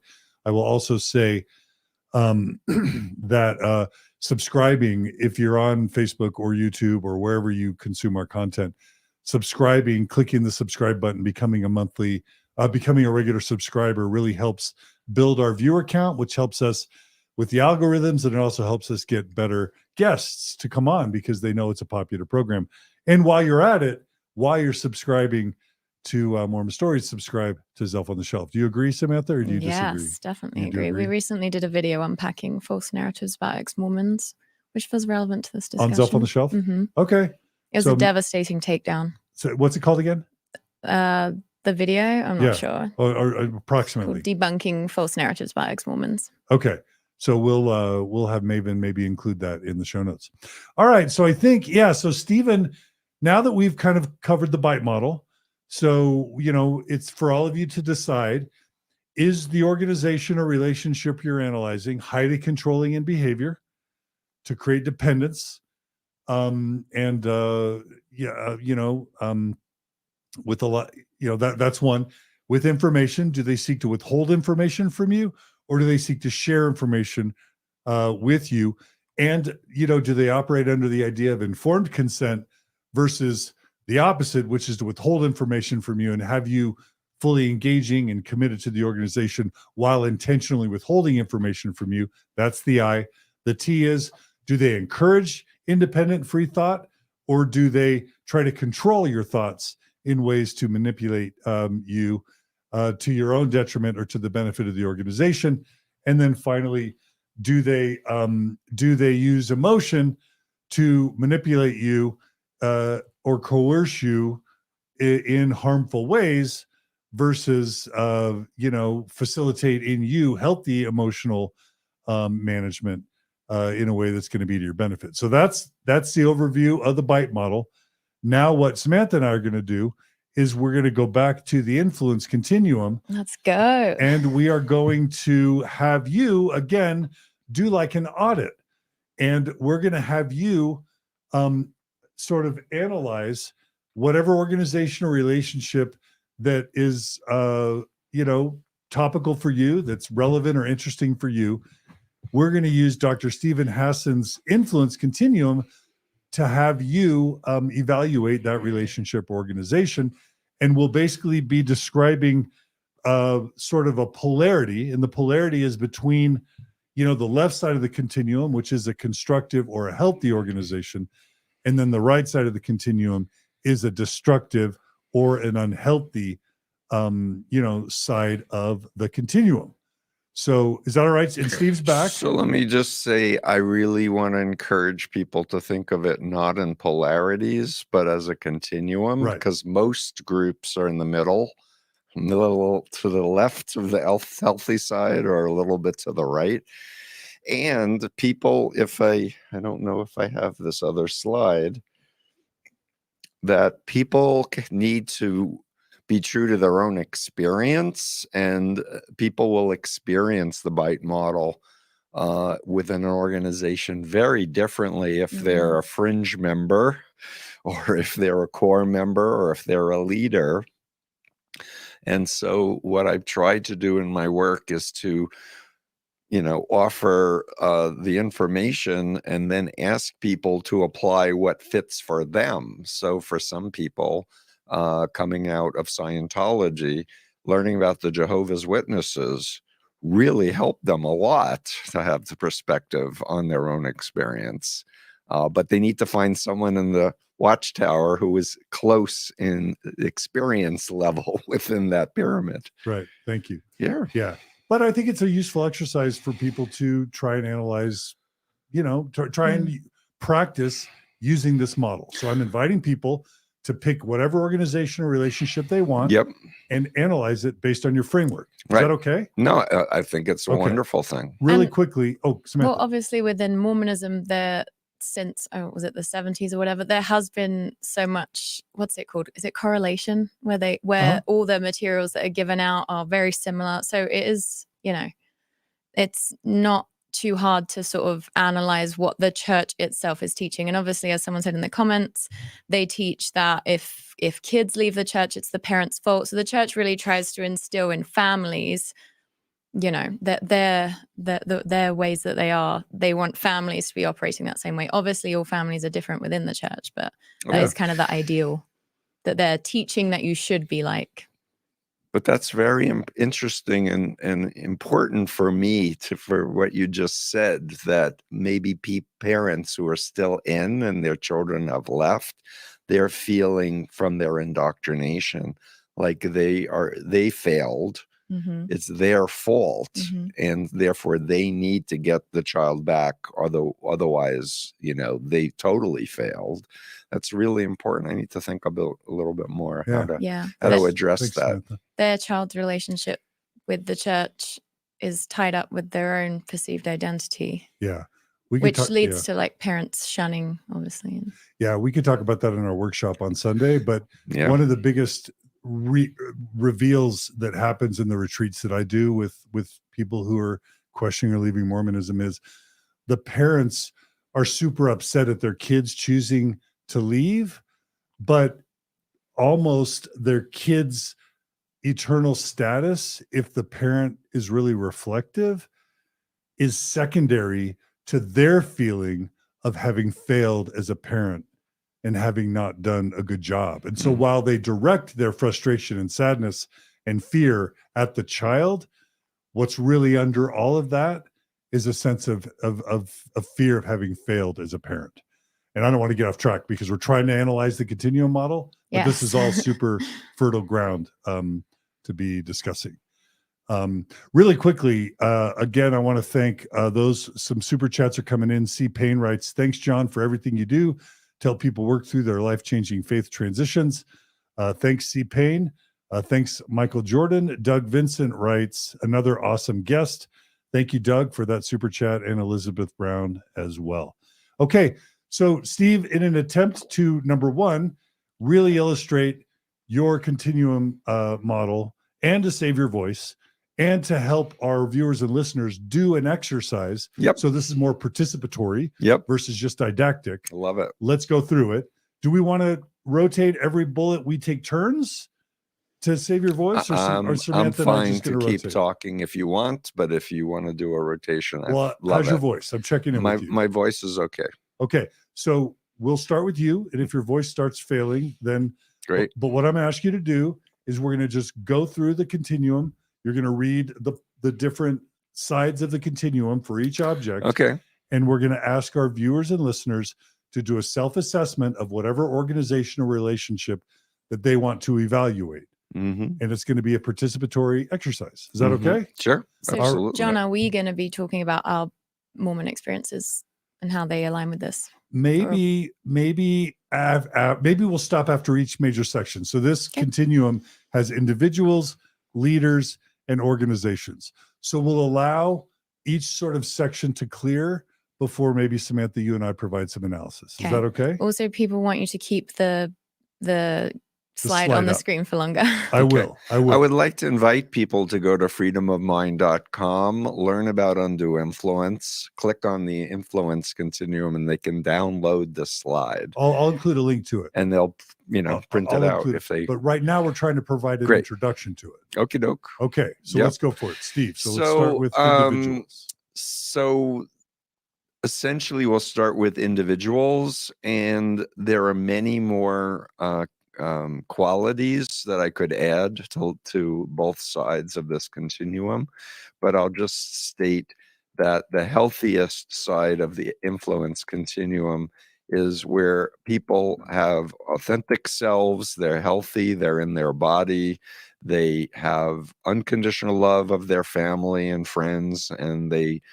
have unconditional love for themselves and their friends and their family. They feel a sense of compassion.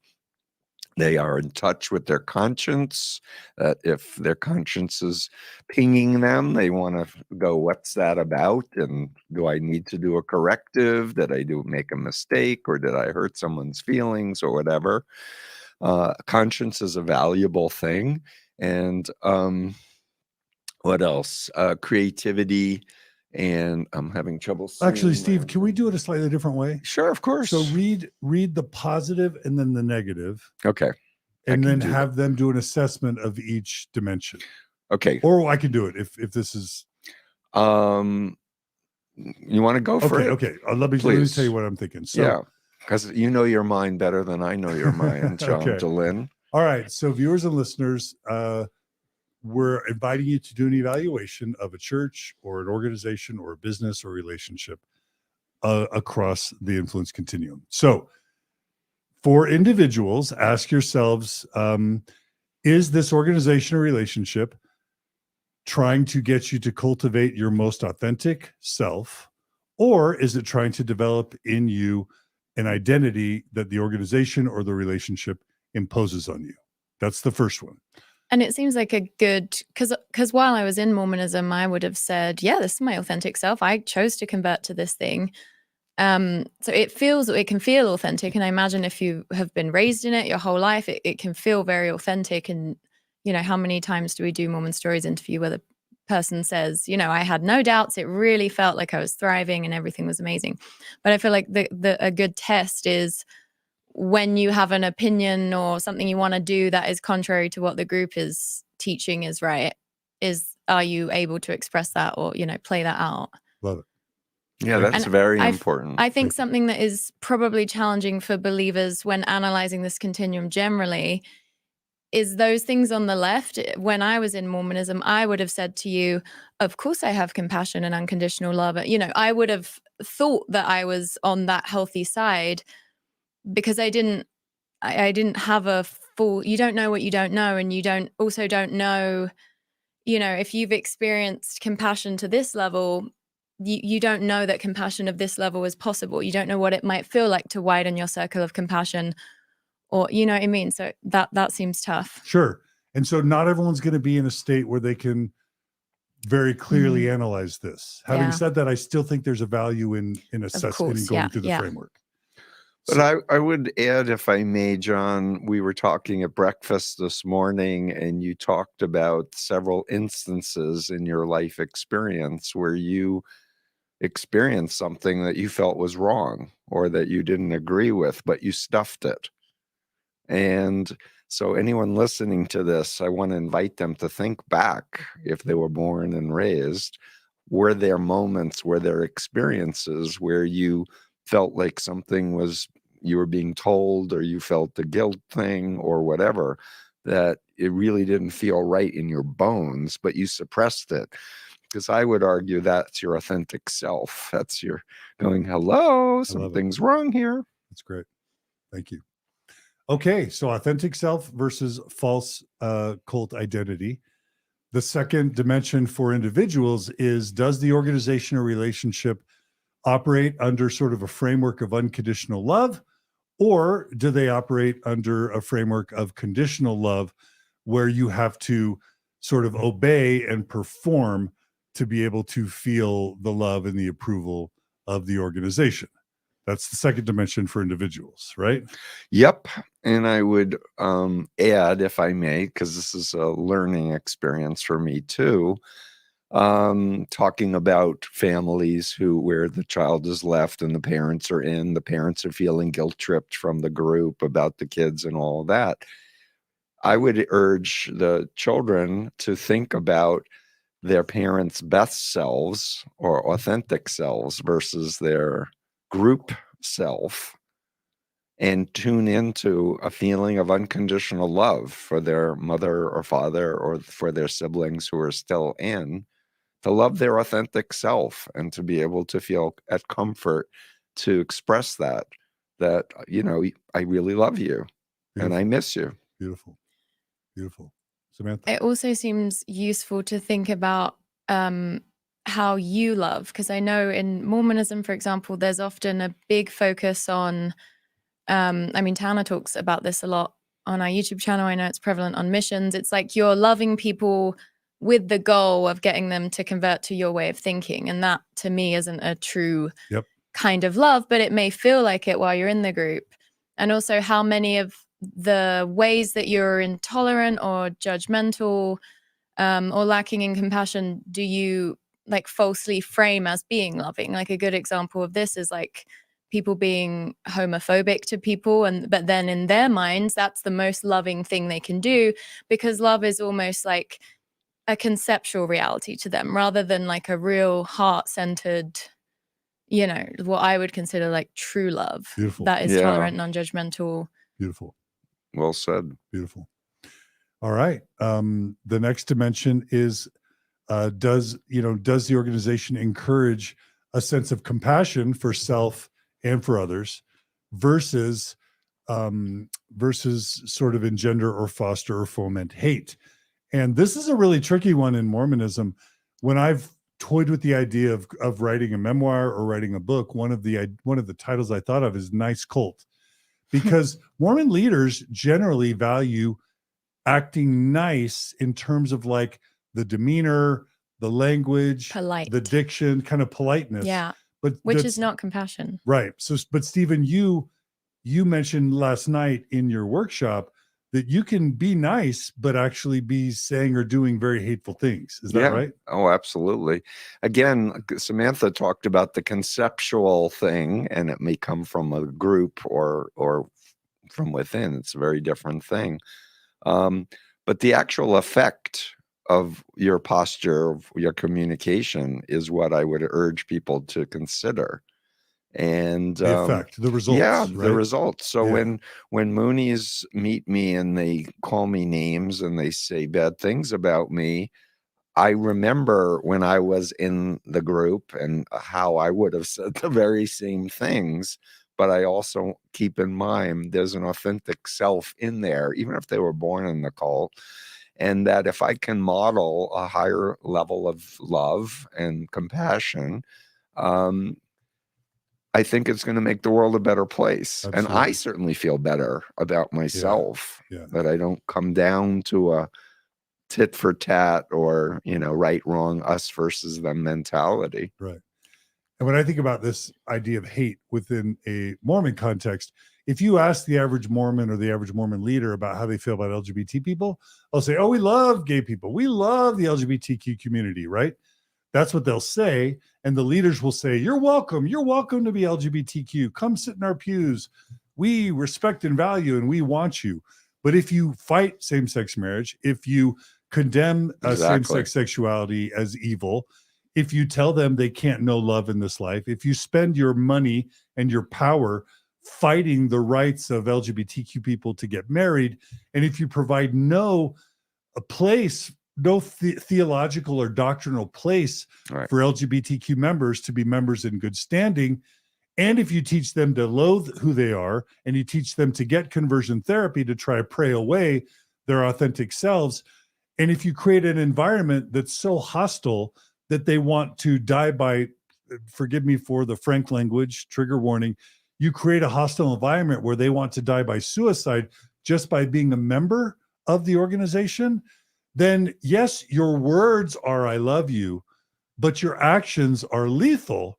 And I don't know if it's unfair to say that's hateful, but I don't know how else to describe it. Well, my reaction to that is I believe it's under information control, what I call insider doctrine versus outsider doctrine, where you say things for PR purposes, to present yourself in the best possible It's light. PR. But the insider doctrine says you suck and we'll never accept you the way you are. And that's hypocritical, period, and duplicitous. And if you're trying to say we are special, we have a superior church and religious organization, you have to demonstrate it from the inside to the outside. It's not, you can't put I think it was a judge with a TM case. You can't put a sign on a horse and say it's a cow and believe that it's a cow. Or maybe I'm reversing it in the judge's comments, but you have to look at the totality and the congruency of the policies and the teachings, and otherwise it's duplicitous, hypocritical. Right. Yeah. Were you gonna say something, Samantha? Well, I also think the word hate, obviously that's at the extreme end of this continuum, but it's a strong word, and it's easy for people to almost conjure up a caricature of what that might look like. But we know even from Nazi Germany that a lot of the people that were doing these evil things were relatively like quote unquote nice, normal people who had just bought into this really dangerous ideology. There's that famous photo of, it's like a bunch of prisoner of war, like wardens or Nazi wardens or something, and they just all look like normal people, like laughing with each other, and you don't get a sense of them being these big bad evil people.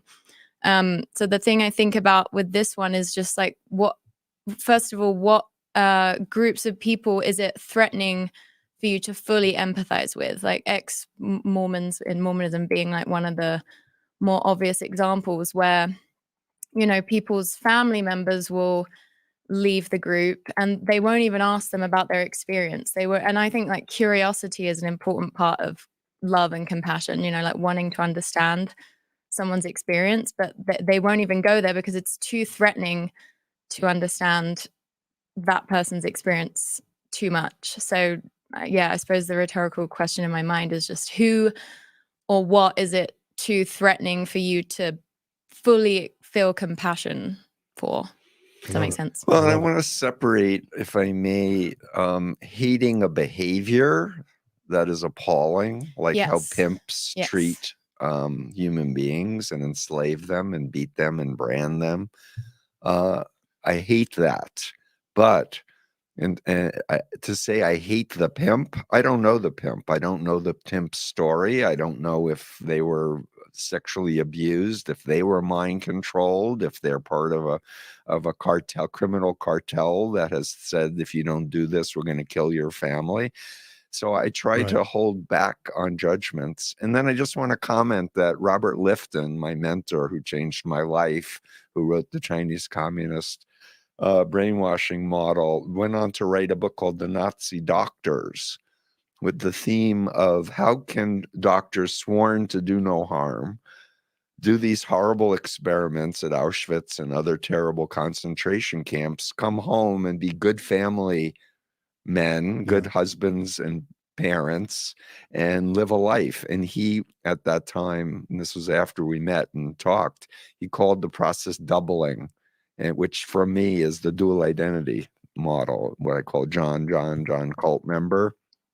He called it doubling, and the pseudo self being a good Nazi. I see the Nazis as a political mind control authoritarian cult. Yeah.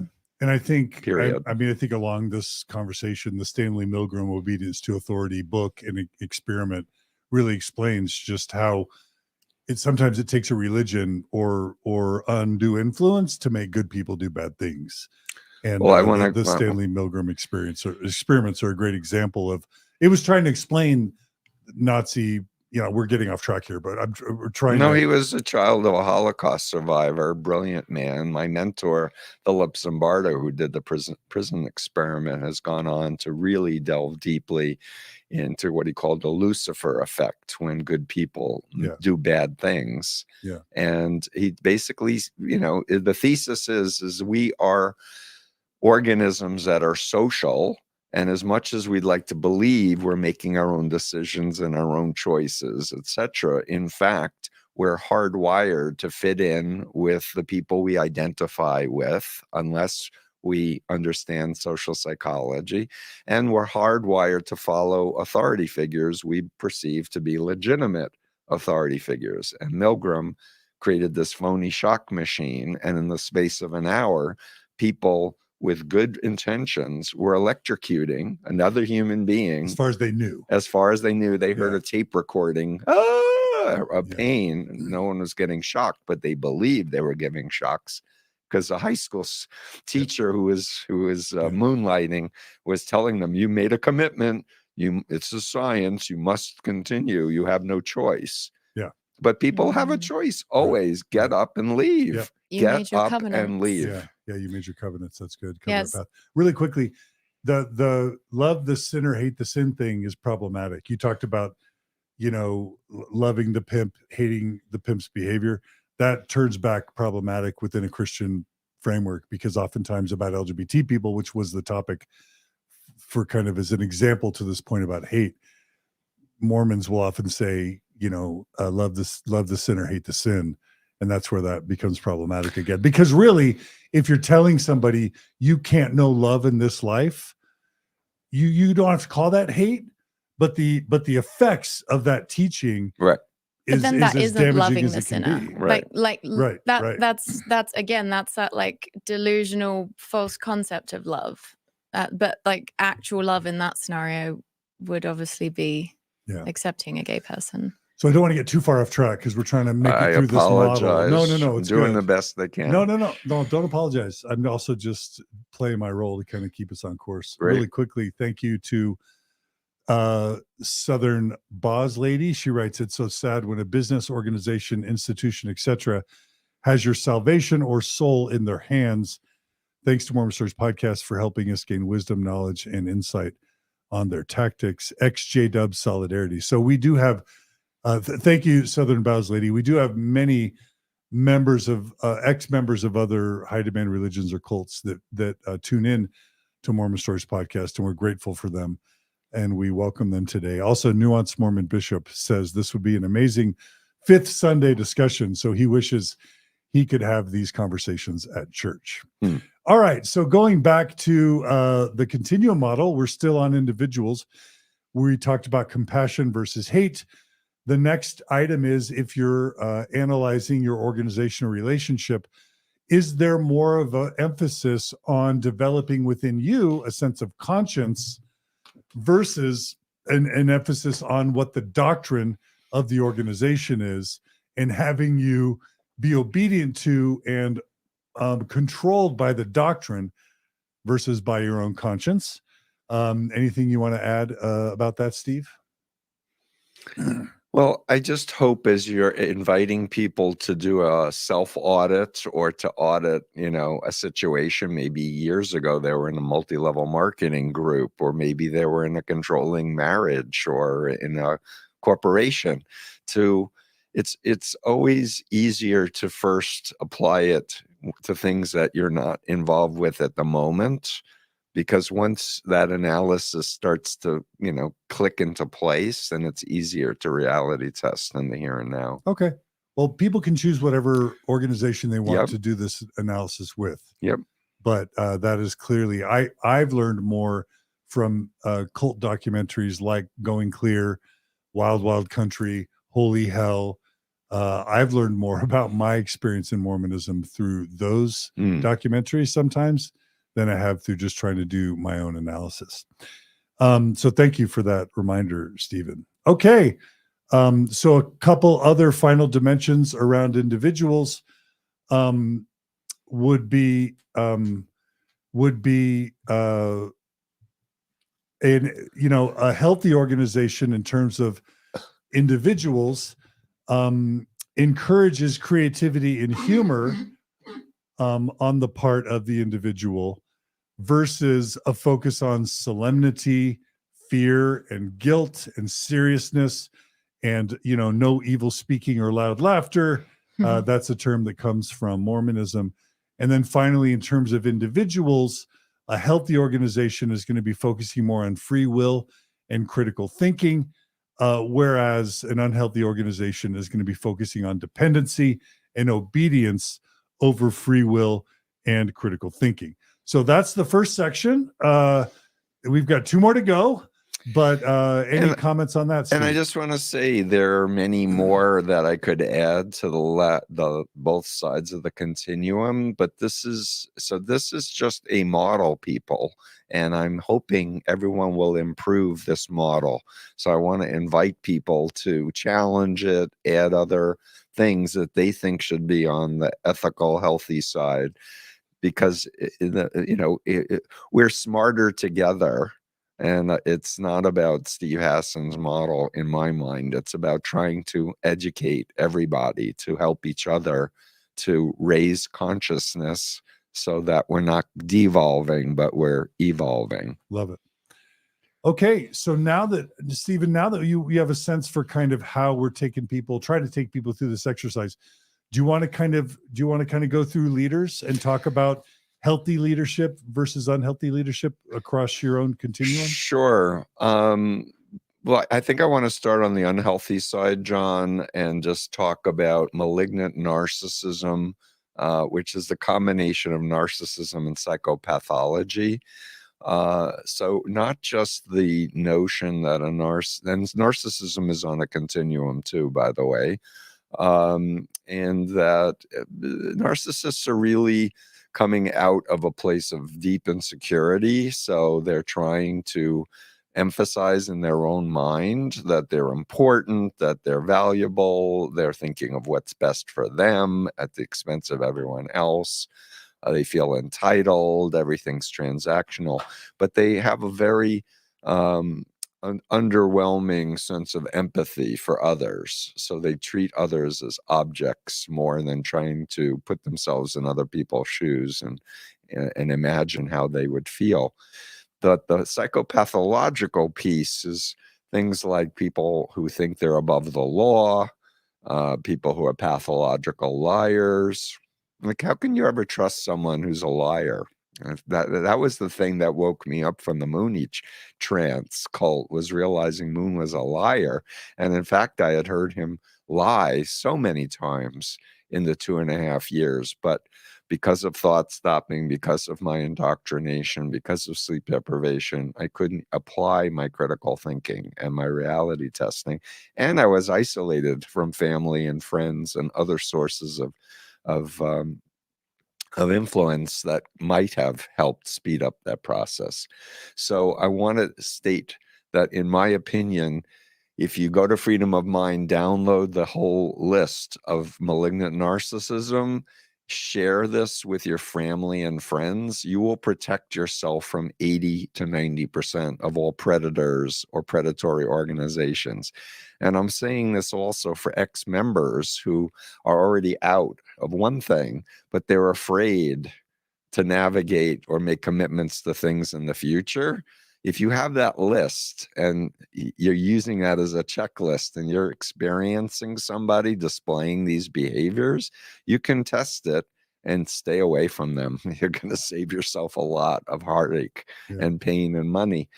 Healthy people, healthy leaders are psychologically healthy, which means that they don't think they're perfect, don't say that they know better than everyone else. They know they have weaknesses. They have teams of people that they are enhancing their vision, their hopes, their organizational goals by relying on others who have strengths that they don't have.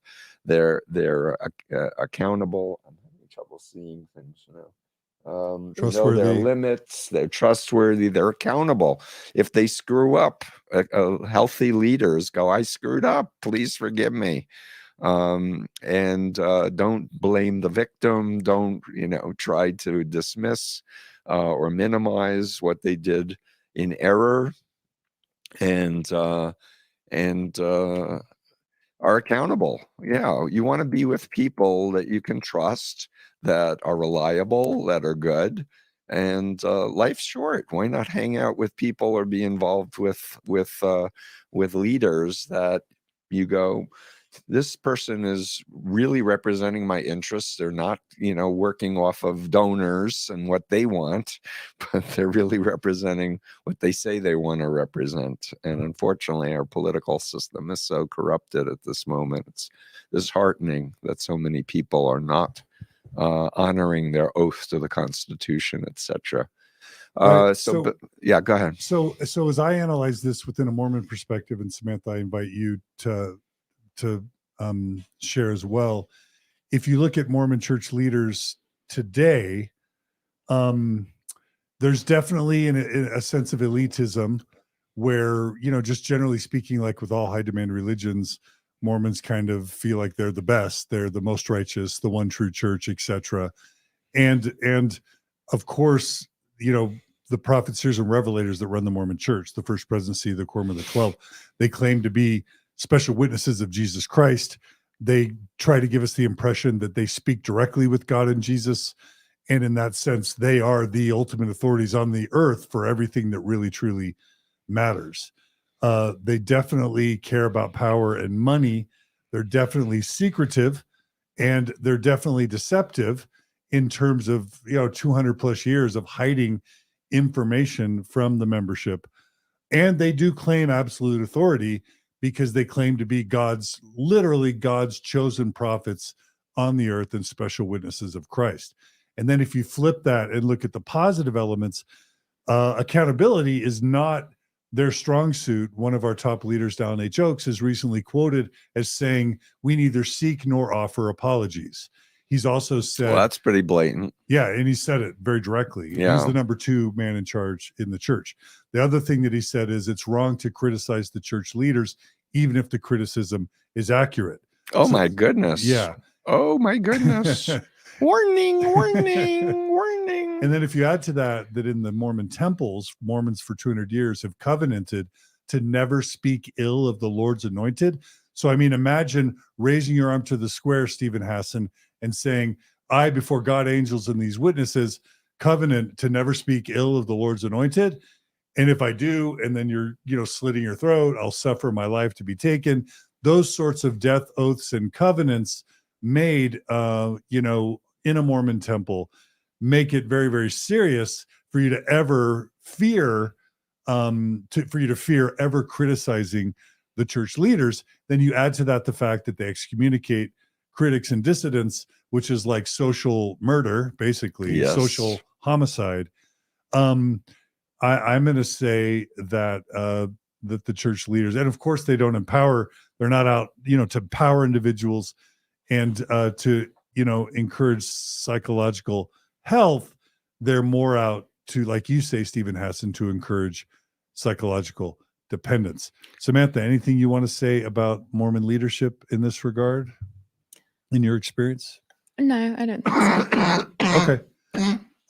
Cool. But I do think, obviously, like different archetypes exist within Mormon leadership. So you will have the ones that come across more, humorous and loving, and that may be like a genuine thread that runs through them, but they're still acting in the service of this system that is kind of fundamentally grandiose and superiority complexy. And are you talking so like Uchtdorf? Uchtdorf is who came to mind, and he Yeah. did get demoted, so just something to think about. But also Holland in the past was viewed as the nicer, kinder guy, maybe Christopherson. Yeah, or like Eyring crying, a poor woman or something. So, but yeah, so it's not, when I think of like Brigham Young or Joseph Smith, I'm like, surely malignant narcissists.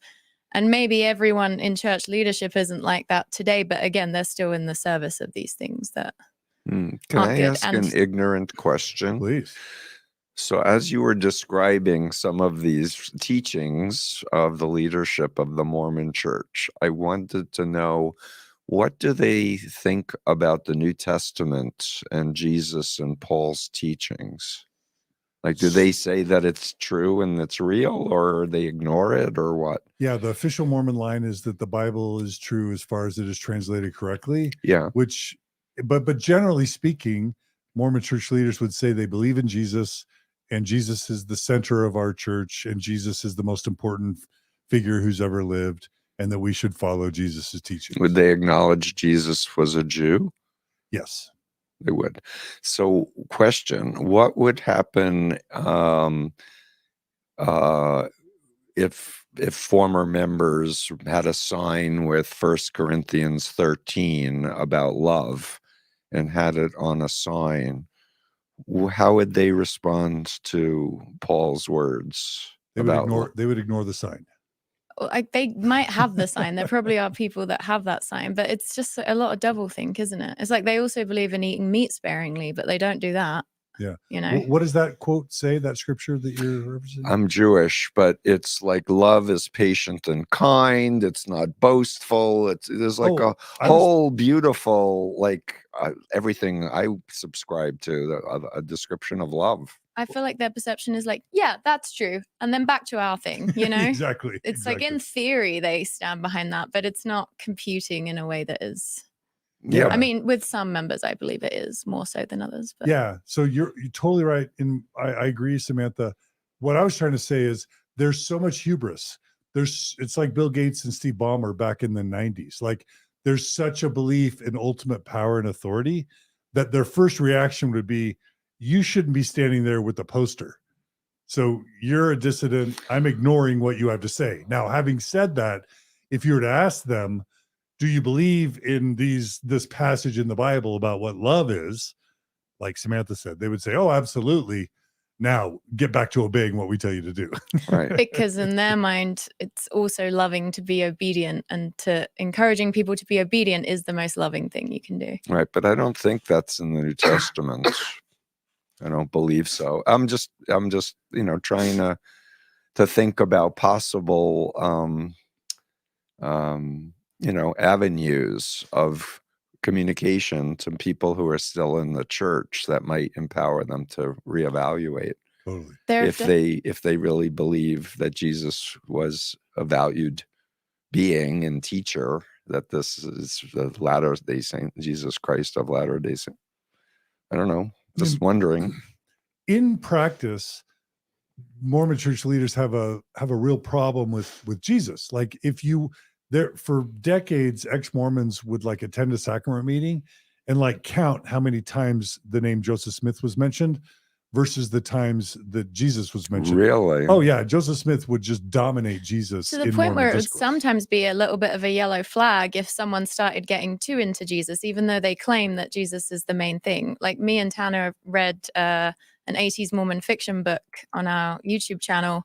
And in the book, the main character starts focusing on Jesus more. And the narrator, the guy writing the book, the line is something like, it didn't make me any less obedient to the Lord's prophets, or something. Like, he felt the need to call that out because it was almost like a stereotype.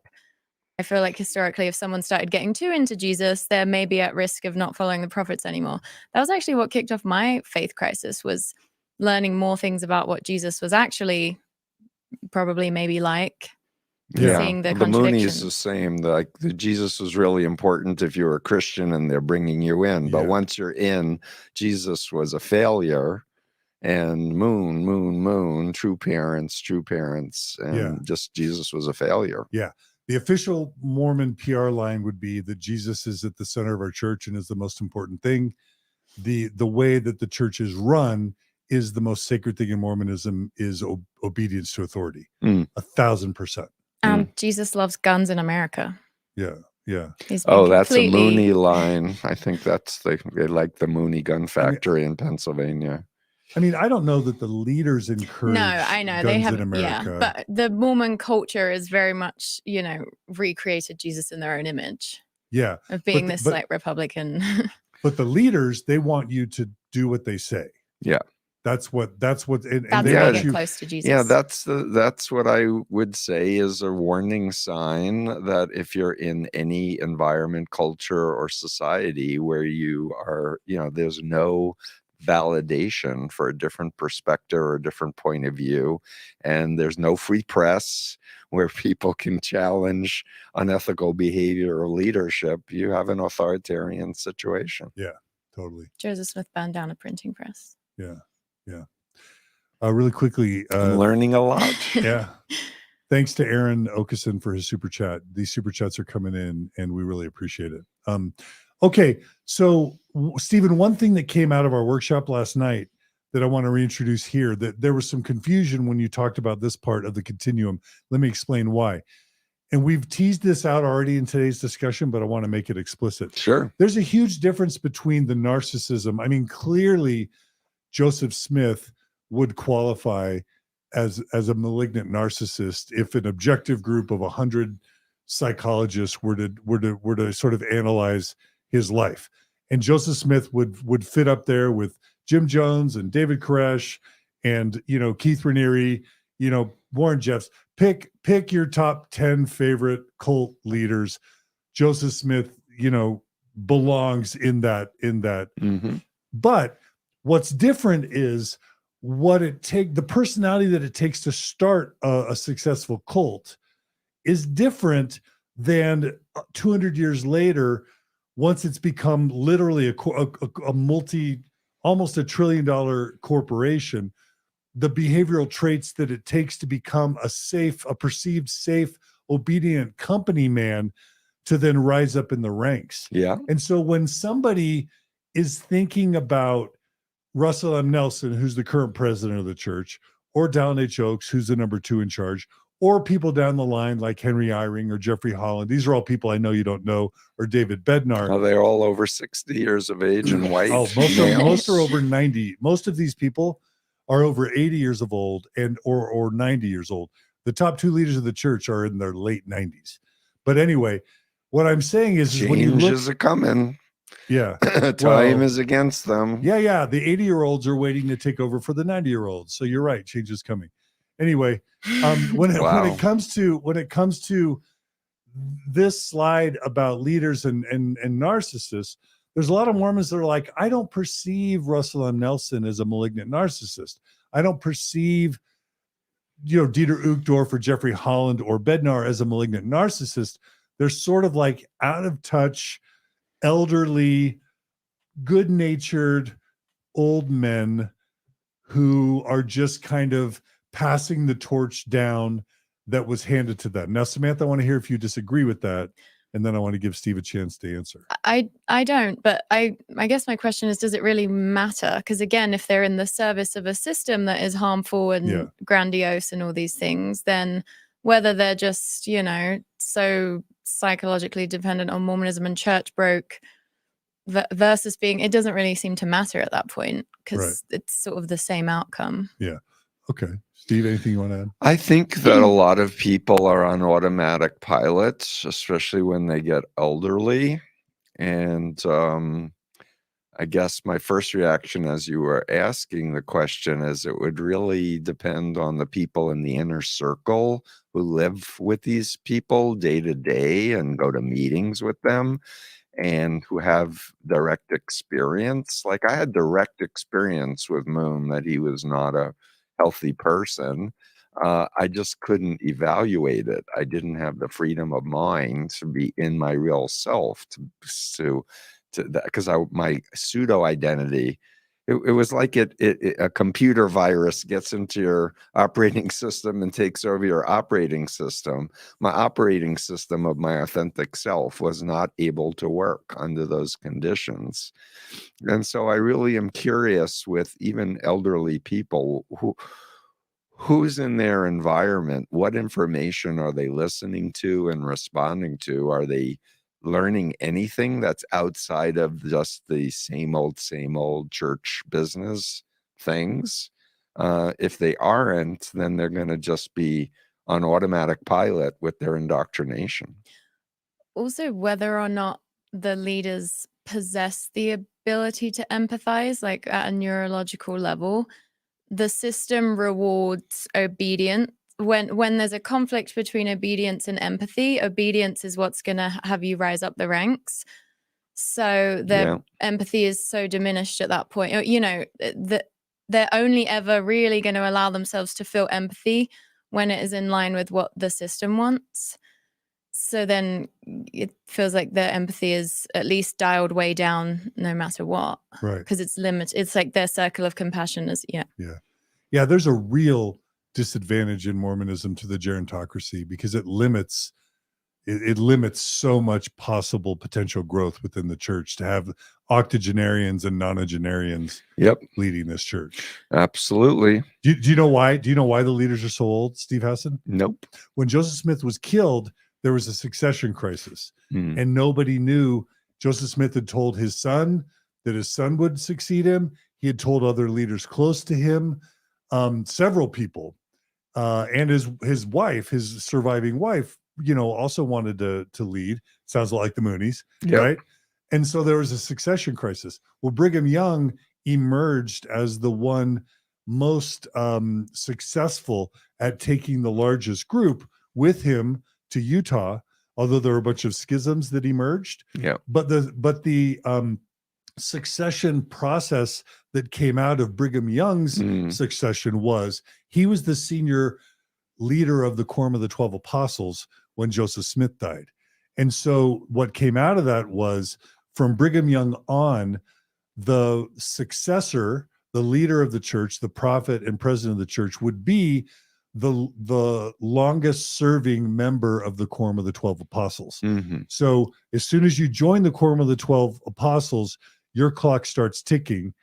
Then when the prophet or the president dies, whoever's been in the Quorum of the 12 the longest immediately becomes the next prophet, which is ironic because Mormons are taught that the prophet is called by God.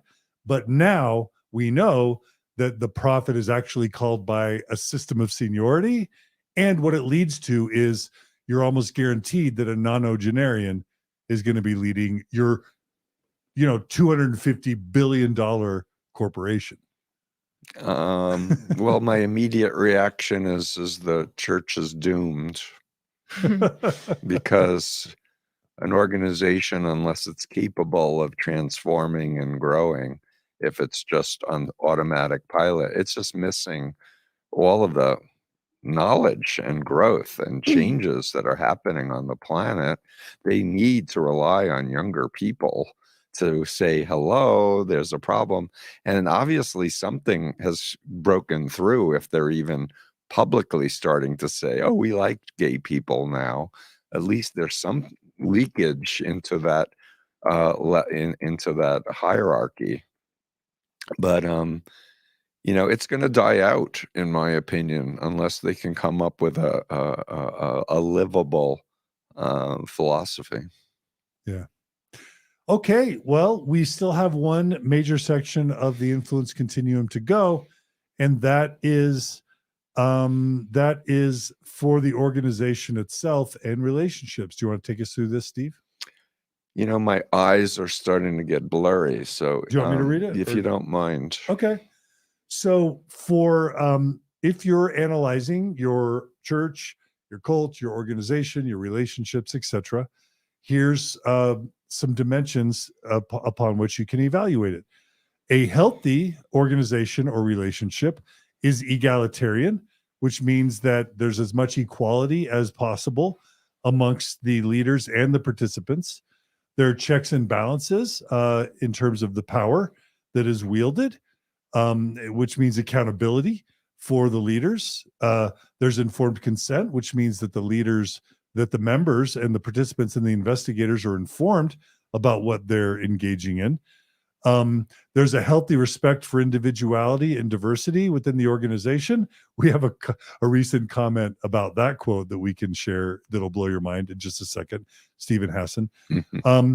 There's a sense that the means create the end instead of the ends justify the means.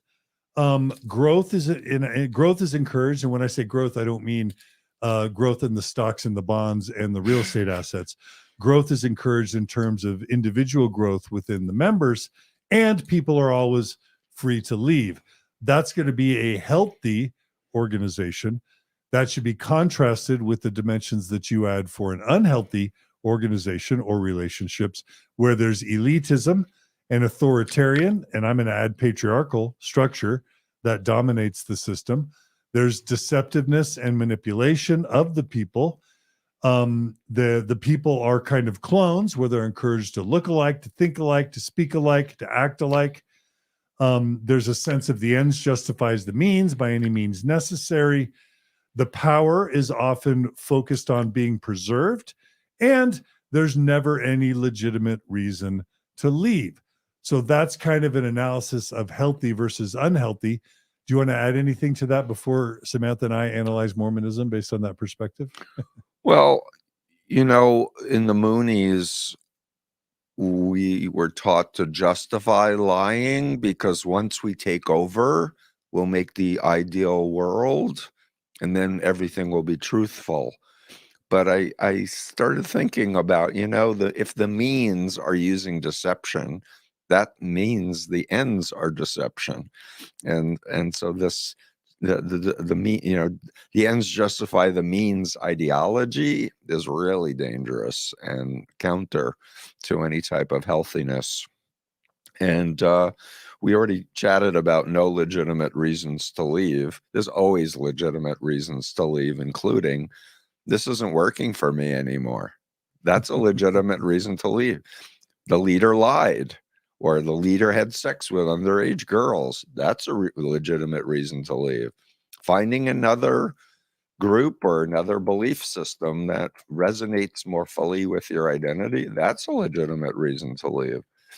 But I think it's a critical thing I want to say for your listeners, if you're former members, is I really encourage you to stop using the group as your reference point for your identity and your reality, and think more about present you and the healthy future you that you want to grow to become, and use that more as your center of gravity rather than reacting to the past. That said, some people at the beginning of their journey, they need to get to the place where they really leave and say to themselves, okay, I can't be in this anymore. But getting out or realizing I can't be here anymore is just the beginning of the healing journey to healthy identity. Yeah. And I want to really, after we finish clearing this slide, I want to talk about the healing and growth part. Okay. I really appreciate you calling our attention to that, because that's what it really is all about. Really quickly, as we go back, Samantha, to analyzing healthy versus unhealthy organizations, is there anything you want to comment in terms of your understanding of Mormonism as a healthy or an unhealthy organization?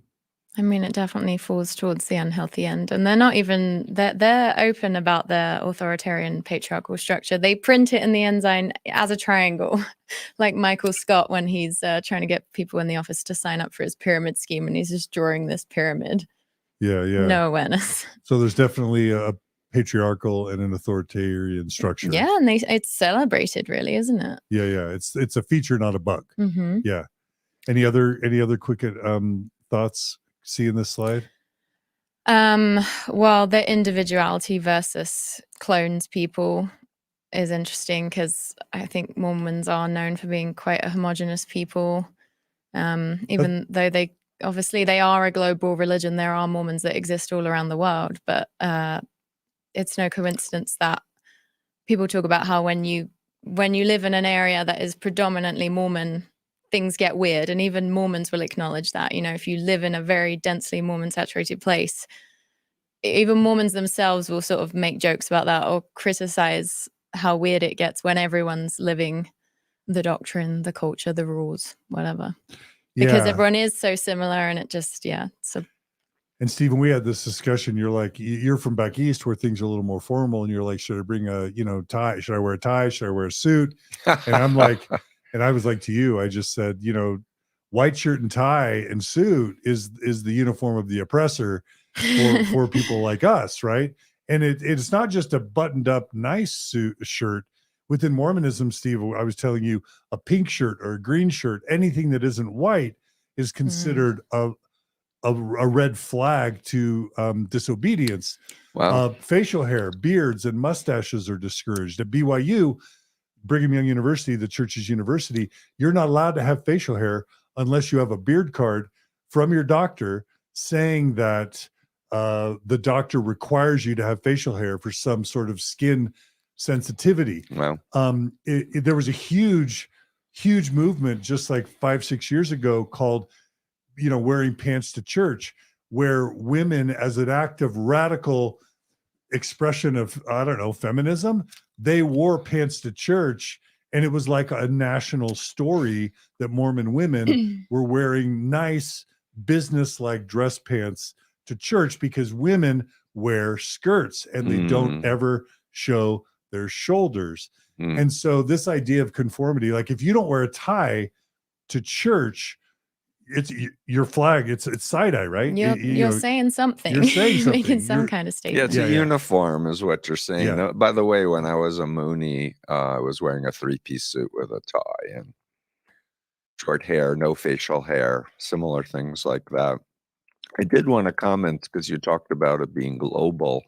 And in the last several years, I've done a deep dive to the ability that I had time to do into colonization of indigenous people around the world. I was motivated and invited by the Canadian First Nations Caring Society. Cindy Blackstock, the social work professor and CEO of this nonprofit, said, I've been trying to think about how to decolonize my people's minds.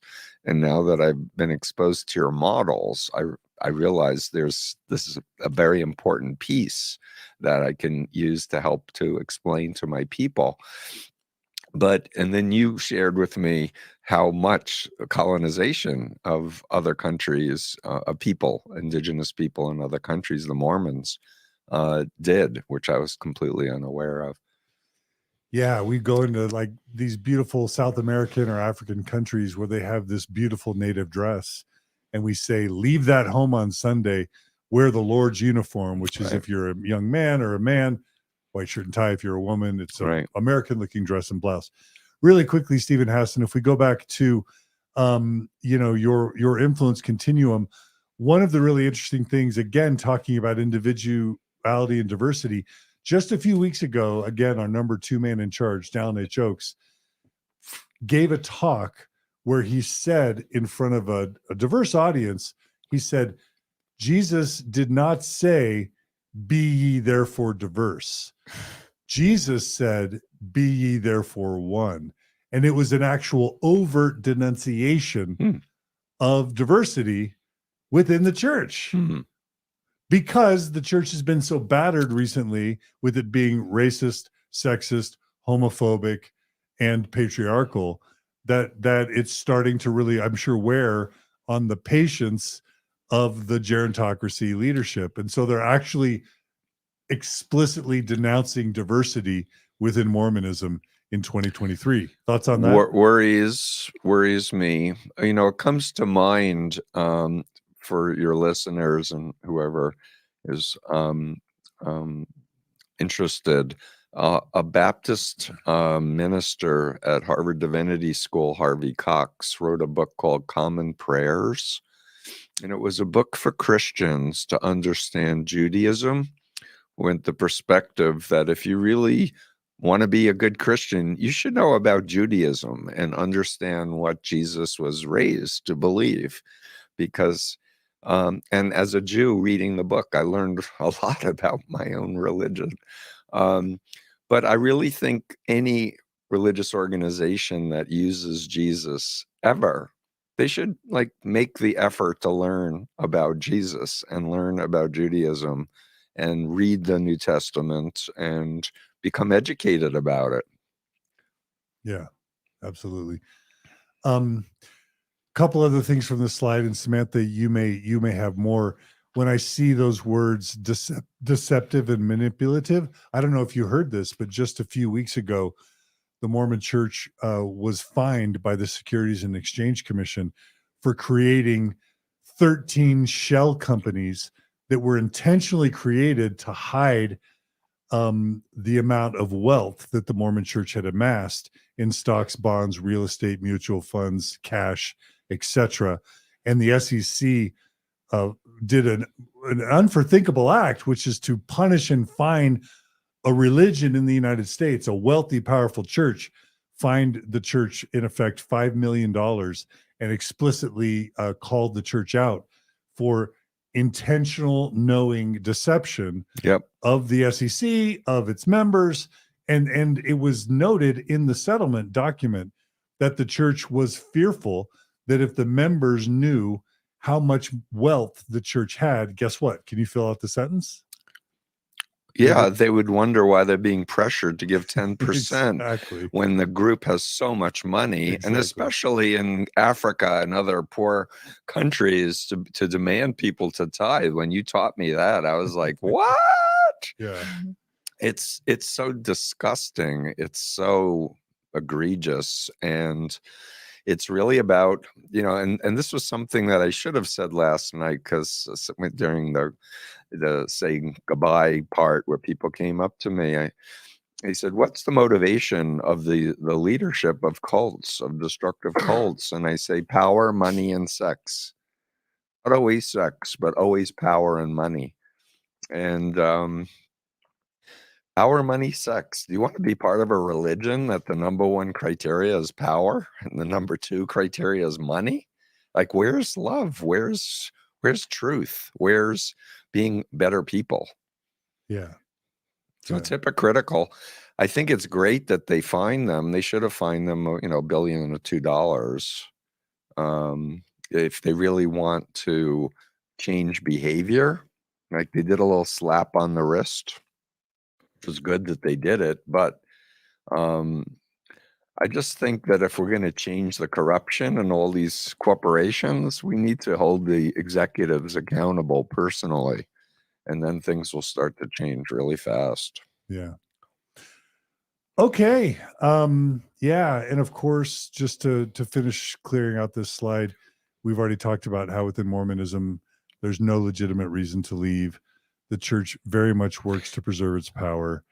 And it's a very patriarchal, authoritative structure that does not provide informed consent, that encourages homogeneity, and by any means necessary, really.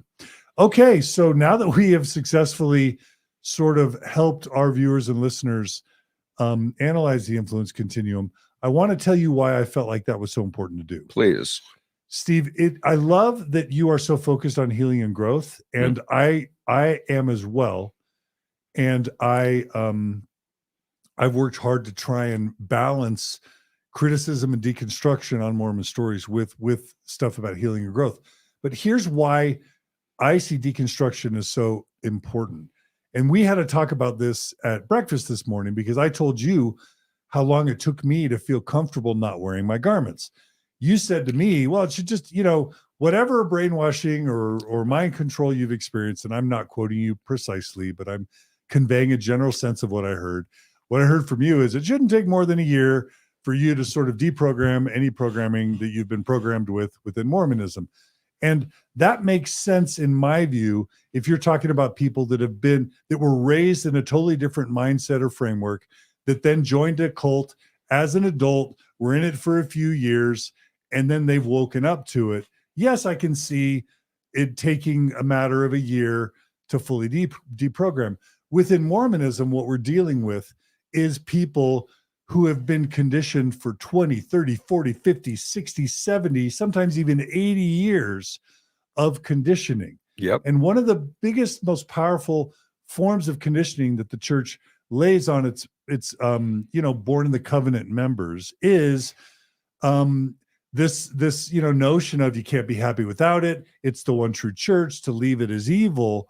And even once you've psychologically and intellectually extricated yourself, even after you no longer believe and you're 100% certain you don't believe, and even after you're 100% certain you want to leave it, you're haunted by the conditioning that you're doing something evil, that you've made a mistake. What if I'm wrong? What if the church is true? What if I die and go to heaven and I am not with my family?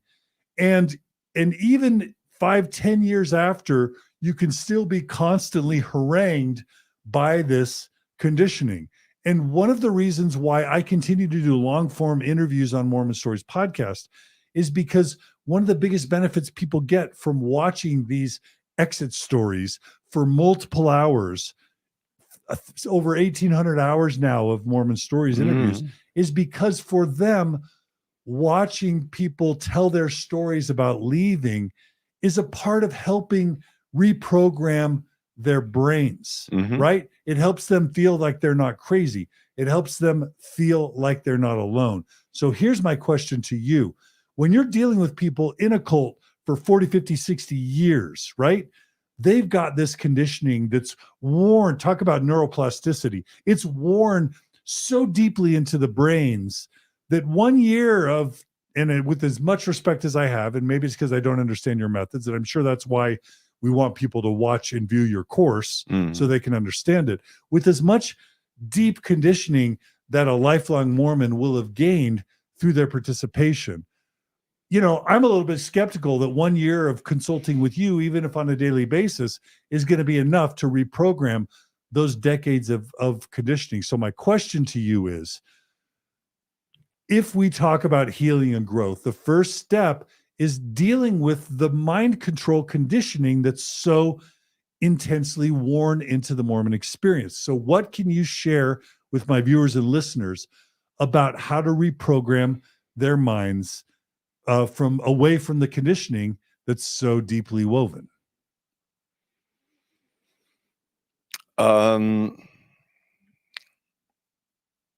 I think the healing journey will be different for each person.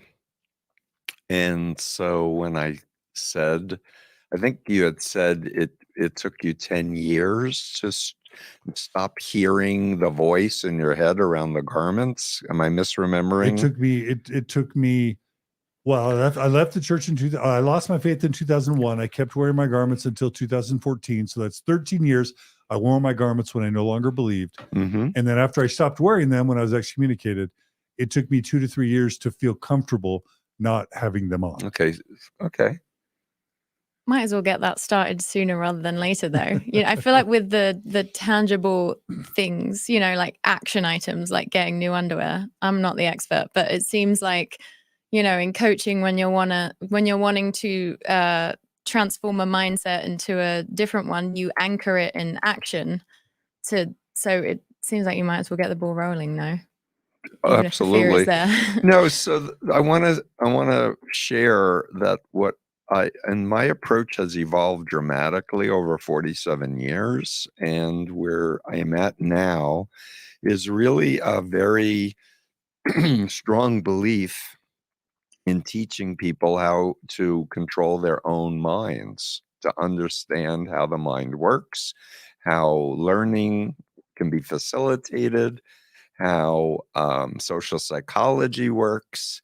I think, as you mentioned, there's a great value in learning about other groups because it shines a light. It creates a perspective that is very healing, to see that your group wasn't that special and other people are having very parallel kinds of controls and manipulations and abuses. But I don't want people to believe that it will take 10 years or 20 years to stop the voice in their head.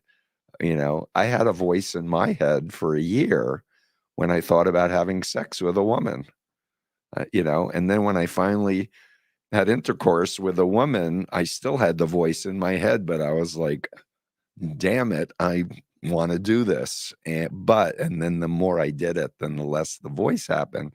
But I didn't need to wait the year. If I could go back in time to the Steve and counsel myself out of the Moonies, I think my recovery would have happened way faster.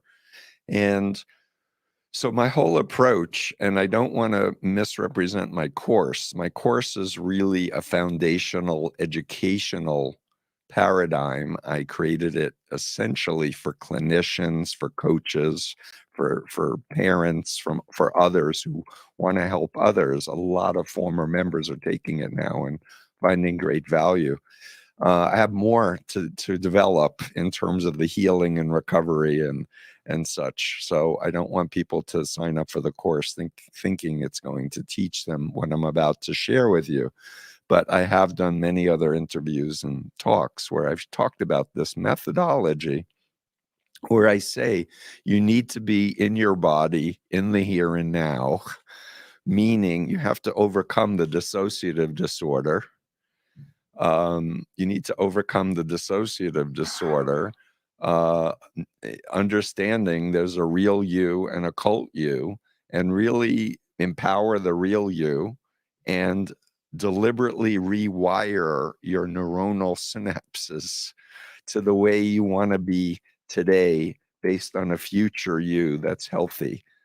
And so doing things to bring an internal locus of control versus looking for some coach or therapist to tell you what to believe or what to do, versus becoming your own best friend, becoming your own best therapist, and looking at this series of techniques and strategies and try them out. And certainly I do some Zoom sessions with people, and I plan to do some more workshops and such, as we're doing on Sunday, where we can apply it.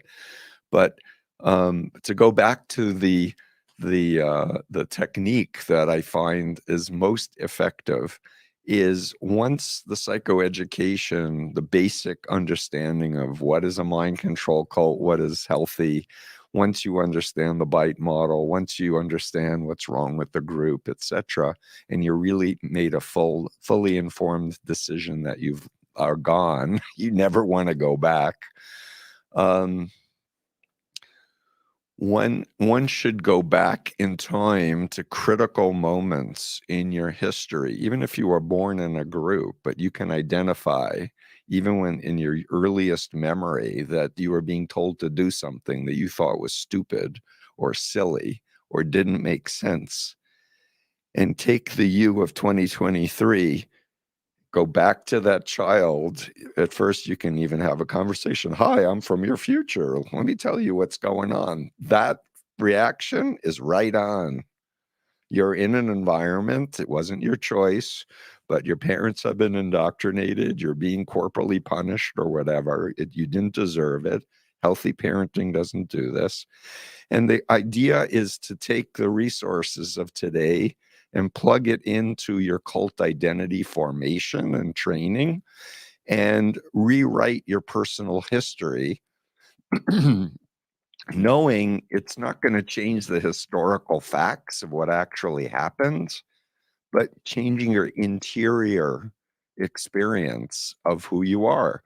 So you shared at the breakfast this morning that you were on a mission in Guatemala, that people were being baptized. They had no clue about what the Mormons were or whatever.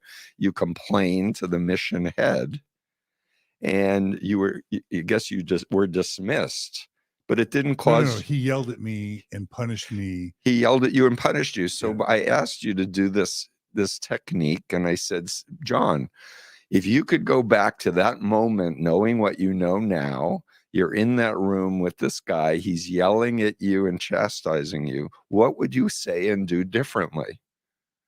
Yeah. And I'm not going to put words in your mouth, but I can give you my version of a scene like that. And it was in the Moonies, where Moon talked about taking over the country and basically committing mass genocide for everyone who didn't obey the orders of the church around sexuality. I revisualized that scene. Instead of saying, yes, Father, I said, you're a nut. You're crazy. You're going to kill people. I want nothing to do with you. You're a cult leader. You're like Hitler. Come on, everybody, let's leave. Now, I didn't do that in real time, But when I imagined that scene, it was so liberating to the real me, having been educated about the Holocaust. So it's this kind of using your mind's power to heal itself, to say the real me would never have said okay to lying to recruit people by flirting with them. And going back to all of those experiences, identifying them and reprogramming that. And for people like yourself and me, we were recruited in, so we had some life experience prior. What I would say is you bookend how you got in, you change, you never get recruited in the first place because you know too much about the Mormons. You bookend how you left, how you would have wanted to leave if you knew then what you know now. And 3 major crises or things that happened in your experience that should have made you want to leave, but didn't. But you plug in the resources, and the rest is just filling in the gaps. The key is not having a split of the indoctrinated cult self that's still an automatic pilot saying, Chapter 2, Satan raped Eve. It's happening again. It's like, what? That's all BS. He even stole that ideology. So anyway, what do you think? Well, I think ex-Mormons learning how to feel their feelings in their bodies and create, that bodily connection beyond just analyzing their feelings and thoughts is still relatively new in this community. Like, we're very good at the mental deconstruction, but that is still kind of like largely the focus, I feel, in ex-Mormon content a lot of the time, because, me and Tana were one of the first sort of ex-Mormon YouTube channels. So it just shows how new, even doing the mental deconstruction publicly is. So I'd like to think, and now I do feel like, mind body connection, whatever you want to call it, learning how to feel your feelings beyond the analyzing is becoming more of a focus. And so I'd like to think, as we keep emphasizing that, there can be faster healing times for the community, because there's more resources, we know more, there's more people who have walked the path.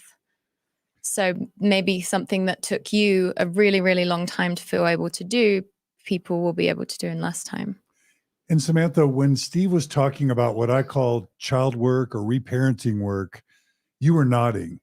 And so it's not child work and it's not reparenting. Okay. That's another part of what is in the toolbox. What is that called, where you go back to your earlier time in your life and you try and kind of re-experience and kind of update that? I don't have a term for it, but for me, it is reclaiming your authentic self. Okay. It is putting the resources, and this is a part of my work as a therapist. And I first was exposed to this in the early 80s when I was learning about hypnotherapy, the idea of parts, and that, somebody may be afraid to be confident in a public setting, but then when you analyze it, you find out they're confident playing basketball and they're confident working with children or with puppies, but they have the feeling of confidence, and that you can take that feeling and put it into the context that you want,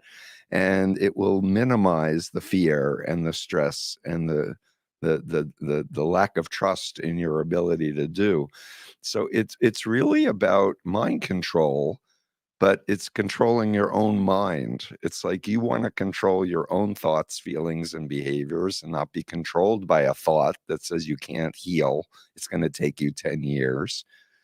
What if you adopt a belief? It's going to take as long as it's going to take, but let me do everything in my power in the here and now, every single day.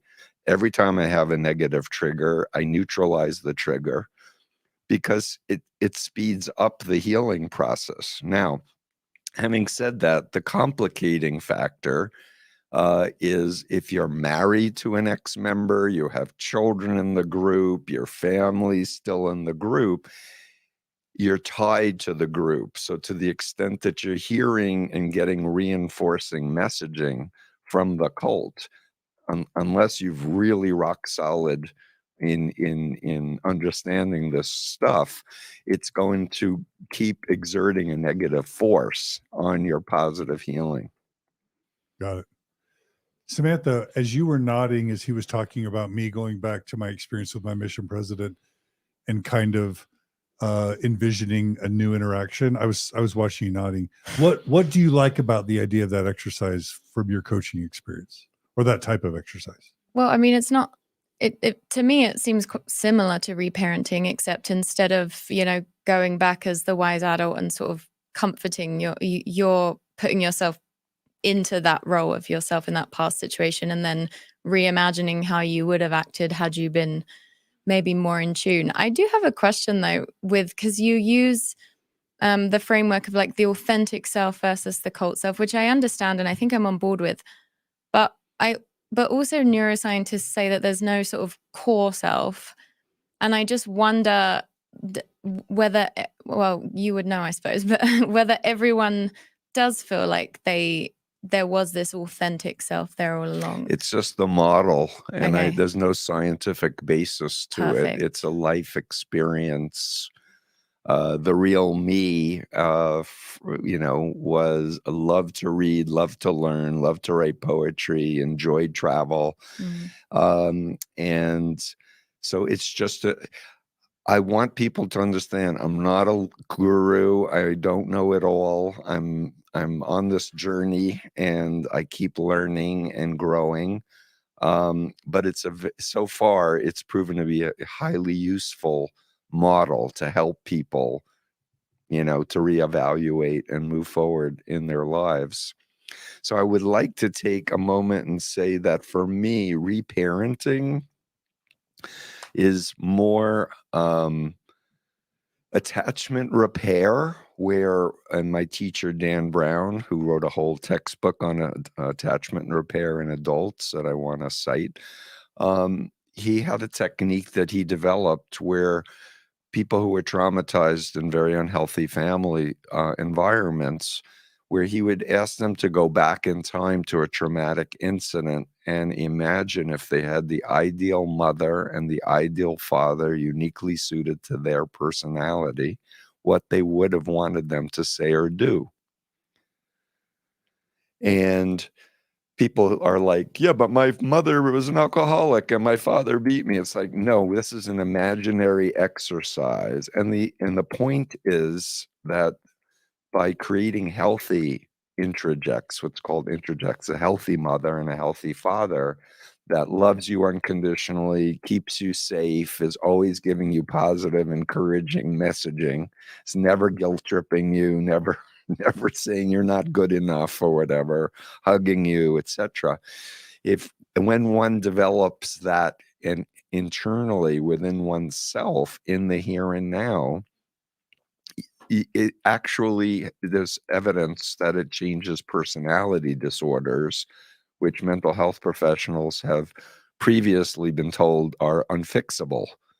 You can actually fix a narcissistic personality disorder. However, the problem with narcissists is getting them to agree that they need some change and finding the motivational strategy that would enable them to do a couple of years of very directed therapy with a therapist. It's not, with people with personality disorders, it's not something you can do by yourself in its entirety, because you just can't get that external perspective.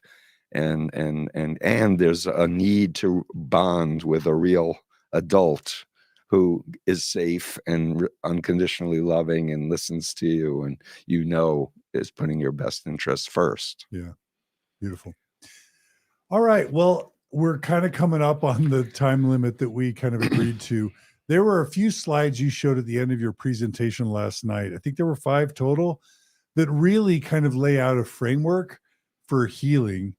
And I'm wondering if maybe an effective way to close on an up note would be for you to kind of maybe just quickly kind of go through those slides and at least provide an introduction to the types of material that they will see when they buy your course and they consume. Right. And maybe come to our workshop on Sunday. So my course was originally designed to be for clinicians and coaches. And what I wanted them to understand is that when people come to the office, they're often not saying, hey, I'm leaving a cult, help. They'll often present a variety of symptoms. And it's up to the clinician. If they have this frame in their consciousness, they will ask personal history questions. Were you corporally punished? Were you in a high demand religion? Or what was it like to be a child in your family of origin, etc.? Because you don't want to miss this huge population of people who had experienced undue influence.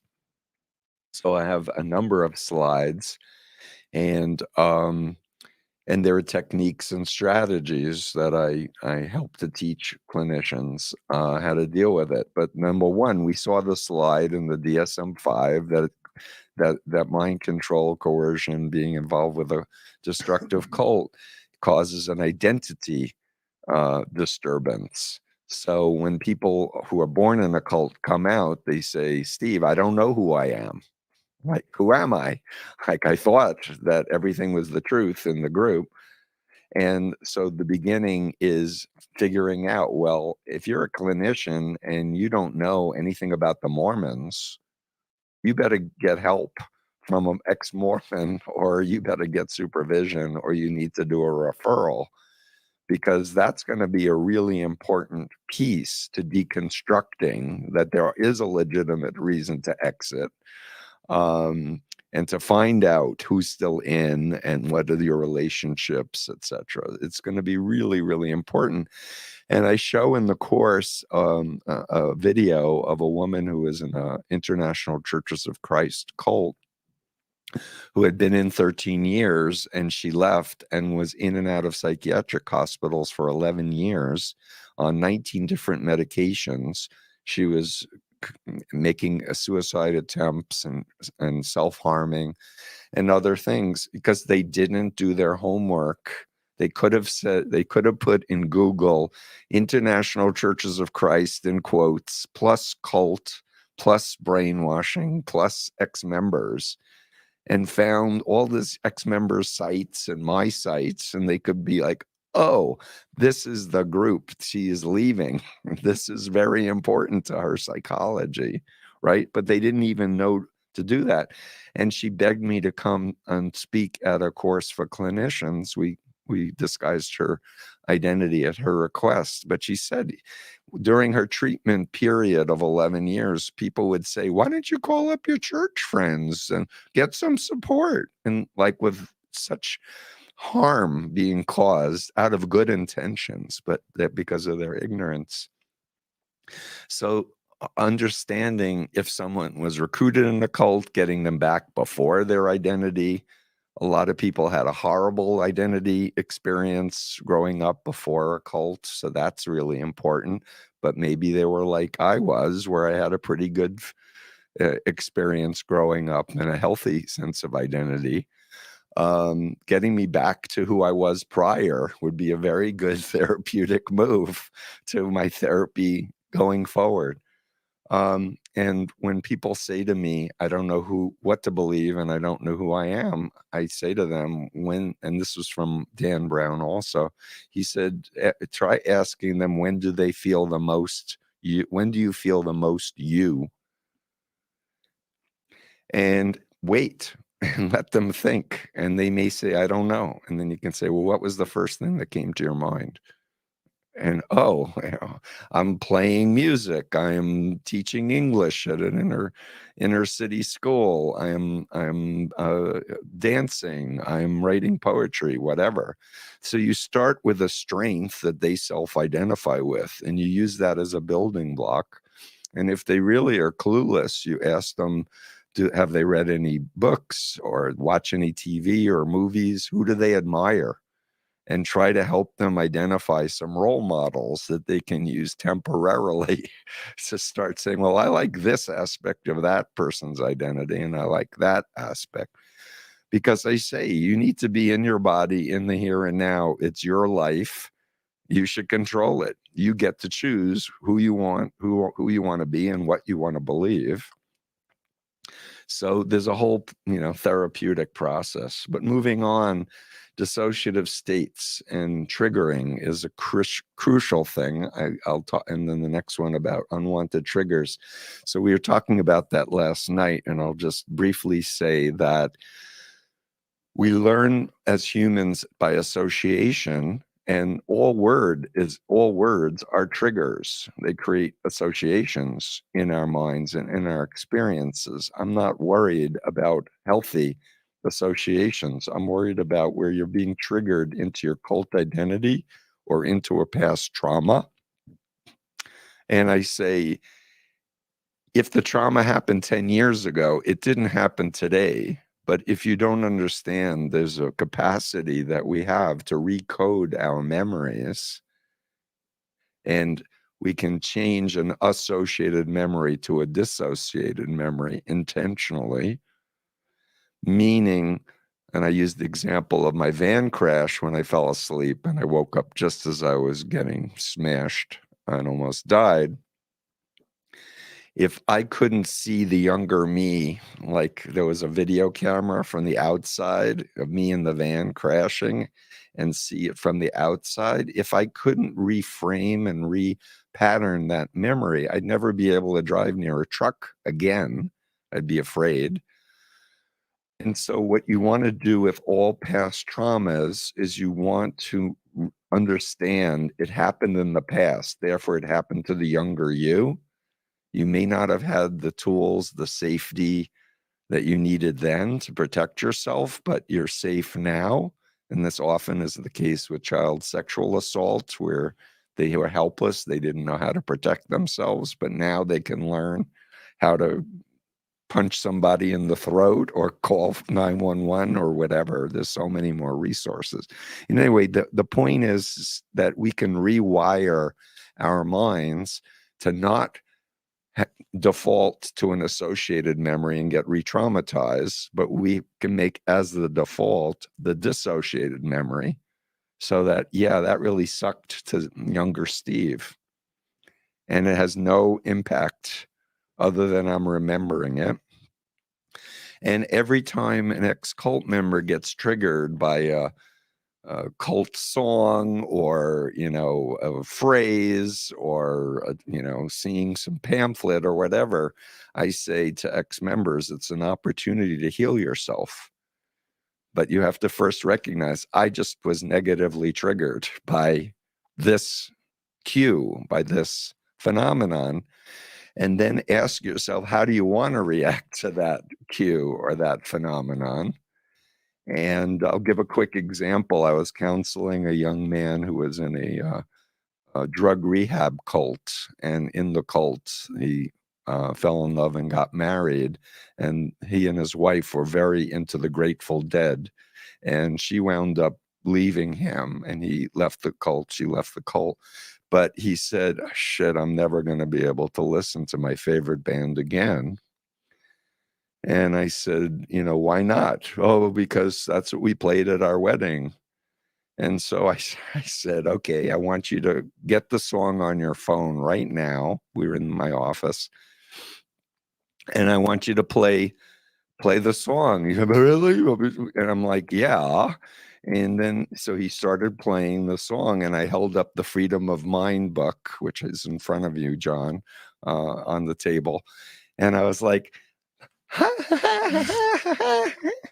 and he's like, and then he started laughing because I was making a new association with the song to me and being free. And he's like, damn, that really worked. And I'm like, yeah, we can learn really fast if we understand the technique of how to reprogram our reactions based on the here and now. And so I really want to encourage your listeners to really think about what, and I should say the typical reaction that people have to negative triggers is to avoid the stimulus. So the typical survival reaction is never go into a church again, never pick up a Bible again, never go to a yoga session again, or smell incense, or have vegetarian food, whatever their negative experience was. And I'm like, yeah, but you can control your own mind and experience based on what works for you now. And if you want to be traumatized and avoid things, no, you're making a conscious choice, but you don't need to be that way. And the fastest way to undo a lot of the cult identity is by transferring the knowledge of the you of today back in time and redoing personal history. And my fantasy of that scene where the guy's yelling at you is you yell back. And tell them you've done a ton of research on what's wrong with this group. You can let them have it full barrel in your mind. And I believe it will change. You can go back to the first time you got a garment and what they said about it. And you can comment and go, that's a lot of crap. Oh, the bite model. Oh, uniform. Oh, no, I don't want to. I don't like that. Right? But if you do it a few times, you'll see your people's reactions. They don't need to have the automatic programming coming back anymore. Try it. It works. Love it. And our viewers and listeners are commenting that they're loving this. So let's keep it going. Yeah. So, there's 4 more slides. I forgot. Yeah. Panic and anxiety attacks. So, and panic attacks. I mean, I don't know if we have time for you to go into each one. I want to. Yeah. But I want to be sensitive to your voice. I'd rather not. So do you want to just go through these slides just as at a high level and just describe? I'll read them off. And people will be able to at least, if let me just frame it this way. If being in a high demand religion or cult qualifies many people for a complex PTSD diagnosis, or what's the other diagnosis that you advanced? Dissociative disorder, unspecified 300.15. And then if that leaves people needing to heal, then what people need to do is to be able to identify the symptoms of their disorders or traumas. So reading these slides, first of all, I would love to spend 3 days going through you talking about each told you one of invite these me things. Back to Utah, and I will. We'll do a longer workshop and we'll videotape it. But what I want to say to everybody listening, if you've been with a therapist or a coach for a while and you're not getting these kinds of instructions or guidance or paradigms, tell them to take the course if you want to pay them to keep working with you. Yeah. And if they don't want to spend the money, fire them. Because in the world of, this is one of the first things I learned in 1985, John, I'm sure you did in your training also, is if someone comes in with an addiction disorder and you're not trained to work with an addiction disorder, you are ethically bound to refer. Or get supervision and explain to the person you have no training, but you want to help them. And so it is unethical for a therapist to work with a former cult member and not know what they're working with. 1,000%. The way that, I was trained a little bit more recently, you were too in some ways, but the way it was framed to me was also cultural competence. There's specialization and cultural competence. Yeah. What business might I have? Certainly I'm not going to treat PTSD. The way I like to say it is an eye doctor isn't going to perform heart surgery. Right. You want a specialist. But also, if I know nothing about let's just say the African-American experience, is it better for me to be being a counselor or a therapist to an African-American, or someone who has either lived that experience or has been trained in living that experience and helping people who have lived that experience?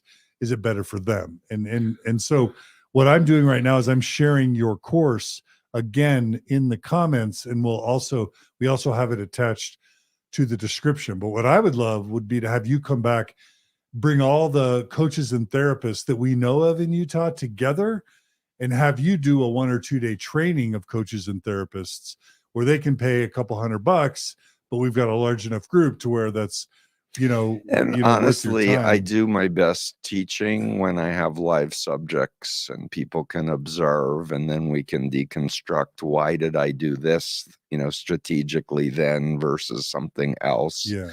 Because so much, to be honest, I've been doing this for so many decades. I'm on automatic. I rarely think about what is my game plan with a person. I'm with them, I'm listening to them, and I'm tracking with them. And I surprise myself sometimes with stories that I hadn't thought about in decades, but just turns out to be appropriate to really help that person. I do Yeah. want to comment on the psychosomatic symptoms, because so many cults, especially religious cults, teach a mind-body split, and that your body is evil, that Satan is in your body, and that you have, things in your body, etc. And so there's an extraordinary amount of autoimmune diseases with former members, all kinds of body going, help, there's something wrong here. But there's a disconnection because of the dissociation. And so I'm a big believer in full body massages with a trauma-informed massage person, with the instruction for my clients that they should pay attention to what their body is feeling when the therapist is touching a certain area. And if things are coming up, to be able to talk about it. But the goal, especially for trauma victims, is you want to love to be in your body, and you want to listen to your body. And so a lot of things that are getting medicalized, take this pill, do this inhaler, do this surgery, the underlying etiology, the underlying cause is that they were in a mind control cult and they weren't paying attention. So Love it. So Okay. And just to give people a sense for other symptoms they should seek to identify in themselves to help give them direction for the type of therapy or coaching that they should seek. Let's go through some of these other slides. Yeah. So I want to say the phobia indoctrination is a key problem that needs to get addressed, because a lot of ex-members have panic attacks and panic disorders, and they don't understand the root of where they were taught about that stuff. I tell my clients, think of your emotions as your friends. You want to listen to them, but you don't want to be controlled by them. But you really want to listen to them, and there are no bad emotions.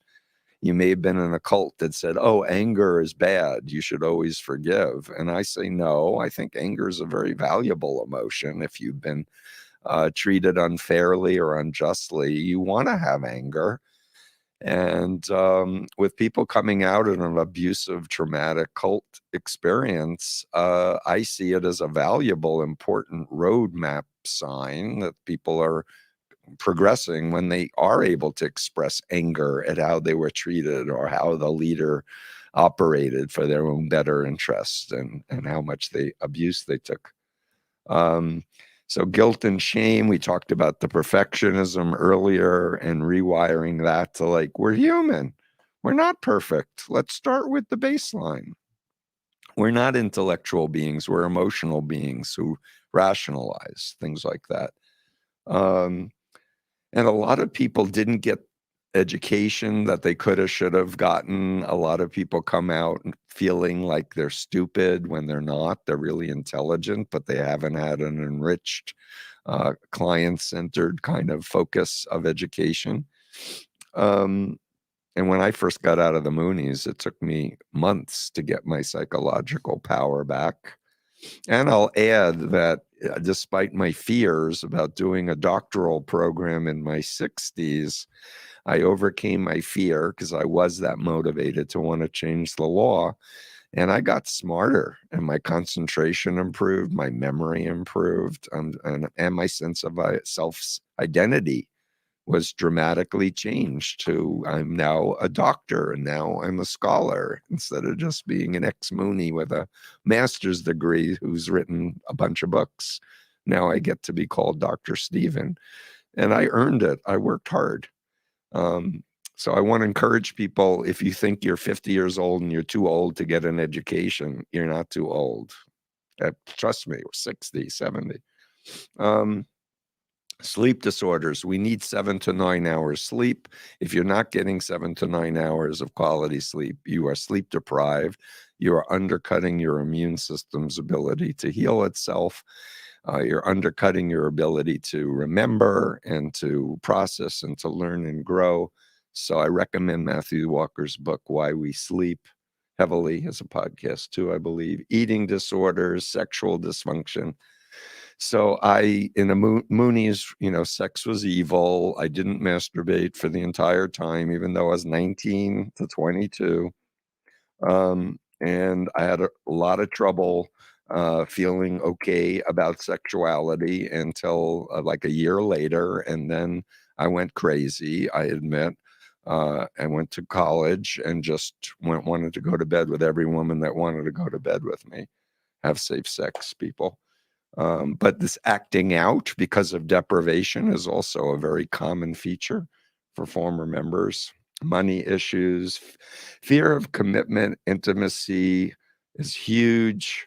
And it's about building a toolbox for how to reality test. And I encourage people to develop.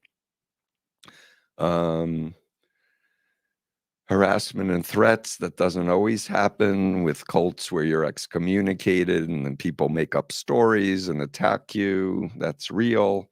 In the world of counter cult work, all kinds of BS charges are made up to try to so if you look up Scientology's pages on me, they would tell you I'm a religious bigot who beats and tortures and kidnaps people to deprogram them, so that you can see ugly pictures of yours truly. But that's part of being in this space, to dare to speak out against authoritarian cults. Scientology calls it fair gaming. Yeah. In Mormonism, I've been smeared mercilessly on the internet. It's just part of the deal. Yeah, and it shows you're doing something that's effective, and they want to try to blur the good work that you're doing, that I'm doing. And that's not to say that people don't make mistakes and whatever. So be open to criticism, but ask, where's the evidence? And, where's the evidence that Steve's anti-religious? Or where's the evidence that he kidnaps or beats and tortures anyone ever? And it doesn't exist. They made it up. I think one piece of evidence that you're not anti-religious is that you attend synagogue weekly. Yeah, for the last 25 years. But even before that, I was not anti-religious ever. And I never beat and tortured anyone. What family would hire me to help someone get out of the Moonies and allow me to beat and torture their child? Like, think about that logically. Like, that doesn't make any sense. But again, they're trying to stir up fears. Delusions, paranoia, lots of implanted ideas from the cults and habits can be on automatic pilot that need to get identified and neutralized. And phobias, you really want to be in control of your mind and body. And if you are phobic of dogs because you were bitten by a dog when you were 5 years old, you need to learn how to identify and discriminate dangerous dogs that are salivating, that are predatory dogs, and everybody else. Or if you see a dog behind a 10-foot fence, you shouldn't be afraid the dog's going to attack you. That's an irrational fear. Or a picture of a dog, much less. But people need to learn how to dephobatize their emotional and psychological reactions. PTSD. Oh, and that's my slide on an approach I've developed to ethically empower people to reality test. And, if I had a fantasy, John, it would be to have 10,000 people who are former members who are on the internet understanding the principles of how to ask questions in a respectful way and engage with cult members for the purposes of helping to empower them to think for themselves, because I think it would make the world a better place. Love it. Okay. Well, how do you feel, Steven Hassan? We did a little over 3 hours today. We did. I am tired, but I am grateful for your willingness to do this, and I hope I made sense to everybody. And I thank you, Samantha and John, and I want to learn more. And but everyone, I want to state, everybody has to take responsibility for their own healing journey. And I really want you, John, to not feel like I'm pressuring you to do something that isn't your choice of what you want to do for your own growth and healing. Use me as a friend and a colleague who's, you know, got some toolboxes that you may not be aware of. Yeah, I love it. All right. So just to kind of summarize, the first book you should buy right now on Amazon is Combating Cult Mind Control by Steven Hassan. This is where he's going to talk about the bite model and the influence continuum. It's And it's on book. audio too. All my books are. Yeah. Yep. The second book is Freedom of Mind by Steven Hassan, helping loved ones leave controlling people, cults, and beliefs. There's a third book called The Cult of Trump, where if you want to learn about how Steven has applied this model to Donald Trump and the Trump administration, this is something he's very passionately about. We try and stay away from partisan politic discussions on Mormon stories when we can to not get off course. But check out his book, The Cult of Trump, if it's something that might be interesting to you. Thank you. And then, of course, we've shared many times already in the chats and in the description a link to the course. Steven said that if he can just get 20 people a month to buy his course, it's 40 a month, then you'll be able to what? I can afford to pay everybody and keep my work going. And then I can develop the next course and the next course and the next course. Yeah. But I really believe that anyone who is a therapist who cares should educate themselves. And there are a lot of other people in this work, anti-cult work, but check out their credentials, because if they're mental health professionals who are former members who have decades of experience of field work, learn from them. But there's not a lot of other people who've been doing what I've been doing for the length of time. I do want to do a shout out to Bill and Lorna Goldberg, who I did an interview in my blog with, because Lorna's brother was in the Moonies. And when I was deprogrammed in '76, they helped me in the beginning of my journey, and they're still at it. And I love them, and they're great people. They're both social workers, and they're in New Jersey. All right. I will also just repeat what we said previously. Insist that your therapist or coach, if you're coming out of a high demand religion or cult, you're seeking support, insist that you choose. It's one of the reasons I like to refer people to Samantha. I think Samantha carries a heavy dose of cultural competence and personal experience and wisdom with what she does. But insist on having a culturally competent coach or therapist. Natasha Helfer at Symmetry Solutions does a good job with this. I would say Tiffany Rowe brings a lot of cultural confidence. Julie Hanks, my wife Margie. There are a lot of really solid coaches and therapists out there. But insist that your coaches and therapists have cultural competence, because coming out of a culture high demand religion is a specialty, and it deserves a specialist with expertise and cultural competence. So insist that your coaches and therapists check out Steve's course, and they can get CE credits for it, which then helps, because they're going to have to do that anyway. So please refer this course to your coaches and therapists. Also, we've already mentioned this, but for those in the live stream or listening in the next day or two, Steven will be speaking at Thrive Unite Lehigh tomorrow morning, and at Thrive Unite Ogden tomorrow afternoon. Find out more about that at thrivebeyondreligion.com. You can enroll. There's still seats available for Thrive at thrivebeyondreligion.com. There, you can see Steve speak tomorrow. You can sign books if you want to bring books, and Steve will sign them. And then finally, we have a workshop, live all day, 8-hour workshop that Steven and I are conducting, going into much more depth about how to heal and recover and grow after being in Mormonism and or a cult or a high demand religion, you can go to the description right now on YouTube and get the link to purchase the tickets to attend in Alpine on Sunday in this workshop that we're going to record, hopefully high quality audio. Yeah, we and just video. decided this morning we're going to do a video, and so we hope you'll come in person, but if not, we hope to have a good quality recording of it that we can share. Yep. Well, Steven Hassan, it's been a dream to bring you to Mormon Story Studios. If you didn't watch Steven's 3-hour story yesterday, please go watch that. We got Steven to cry at least twice, but more importantly, He got me.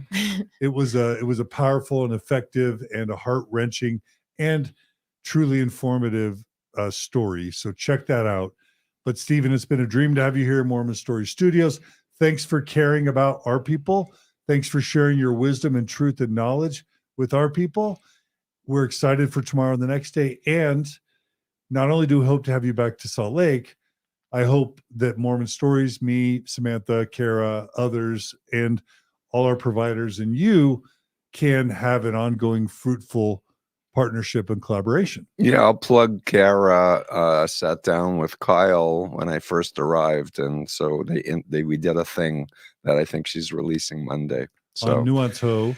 So subscribe to Nuance Ho, YouTube, and Patreon, Zelf on the Shelf, YouTube and Patreon. And while you're here, please subscribe on YouTube or on Facebook to Mormon Stories Podcast. And throw us your support. So throw Steven your support and support anyone out there doing good work. Great. All Thanks right. so much. All right. Thanks, Steven Hassan. And the website again is? freedomofmind.com. And I do a weekly podcast called The Influence Continuum. And then we have a blog and a video version of the interview that's on my website. Really quickly, huge thanks to Forrest Clay for his super chat. Forrest wrote, "This episode really helped me better understand some of the things I struggle with. Thank you, Dr. Hassan. Thank you, John." And I'll say Samantha for having him on the show. Thank you, Forrest Clay, for the super chat. You guys can always donate through the YouTube super chat feature to help finance these episodes. So we're always grateful for those who throw their financial support behind us. Finally, I'm just going to say Samantha's an amazing coach. Go to SamanthaShelleyCoaching.com. That's Shelley with an EY. If you want to hire Samantha to be your transitions, faith transition, or just life enlightenment coach. And also check her and Tanner out on Zelf on the Shelf. Any final thoughts, Samantha? No, this has been amazing. Yeah? Well, Steve's been such a big part of the ex-Mormon community for so long, even before this. So it's just cool to bring it all together, you know. And it's great to have you. Thanks for riding shotgun yesterday. Yeah, and today. thanks for having me. It's been an honor. Yeah, I really appreciate it. All right. And then just to kind of close, thanks for joining us. And if you want to see Mormon Stories podcast and the Open Stories Foundation continue, please go to mormonstories.org, click on the donate button, become a monthly donor, and we'll keep providing this content for as long as you want it and need it. All right, everybody, be kind to each other, be good to each other, love each other. Love transcends. Love is stronger than mind control was my. Love is stronger than mind control. That's our parting thought. And love yourself, and then you have more to love others with. Love yourself, and you have more to love others with. We say these things in the name of Dr. Steve Hassan. Oh, Amen. No, He'd love that. No, I blessed it and sanctified it. Take care, everybody, and we'll see you all again soon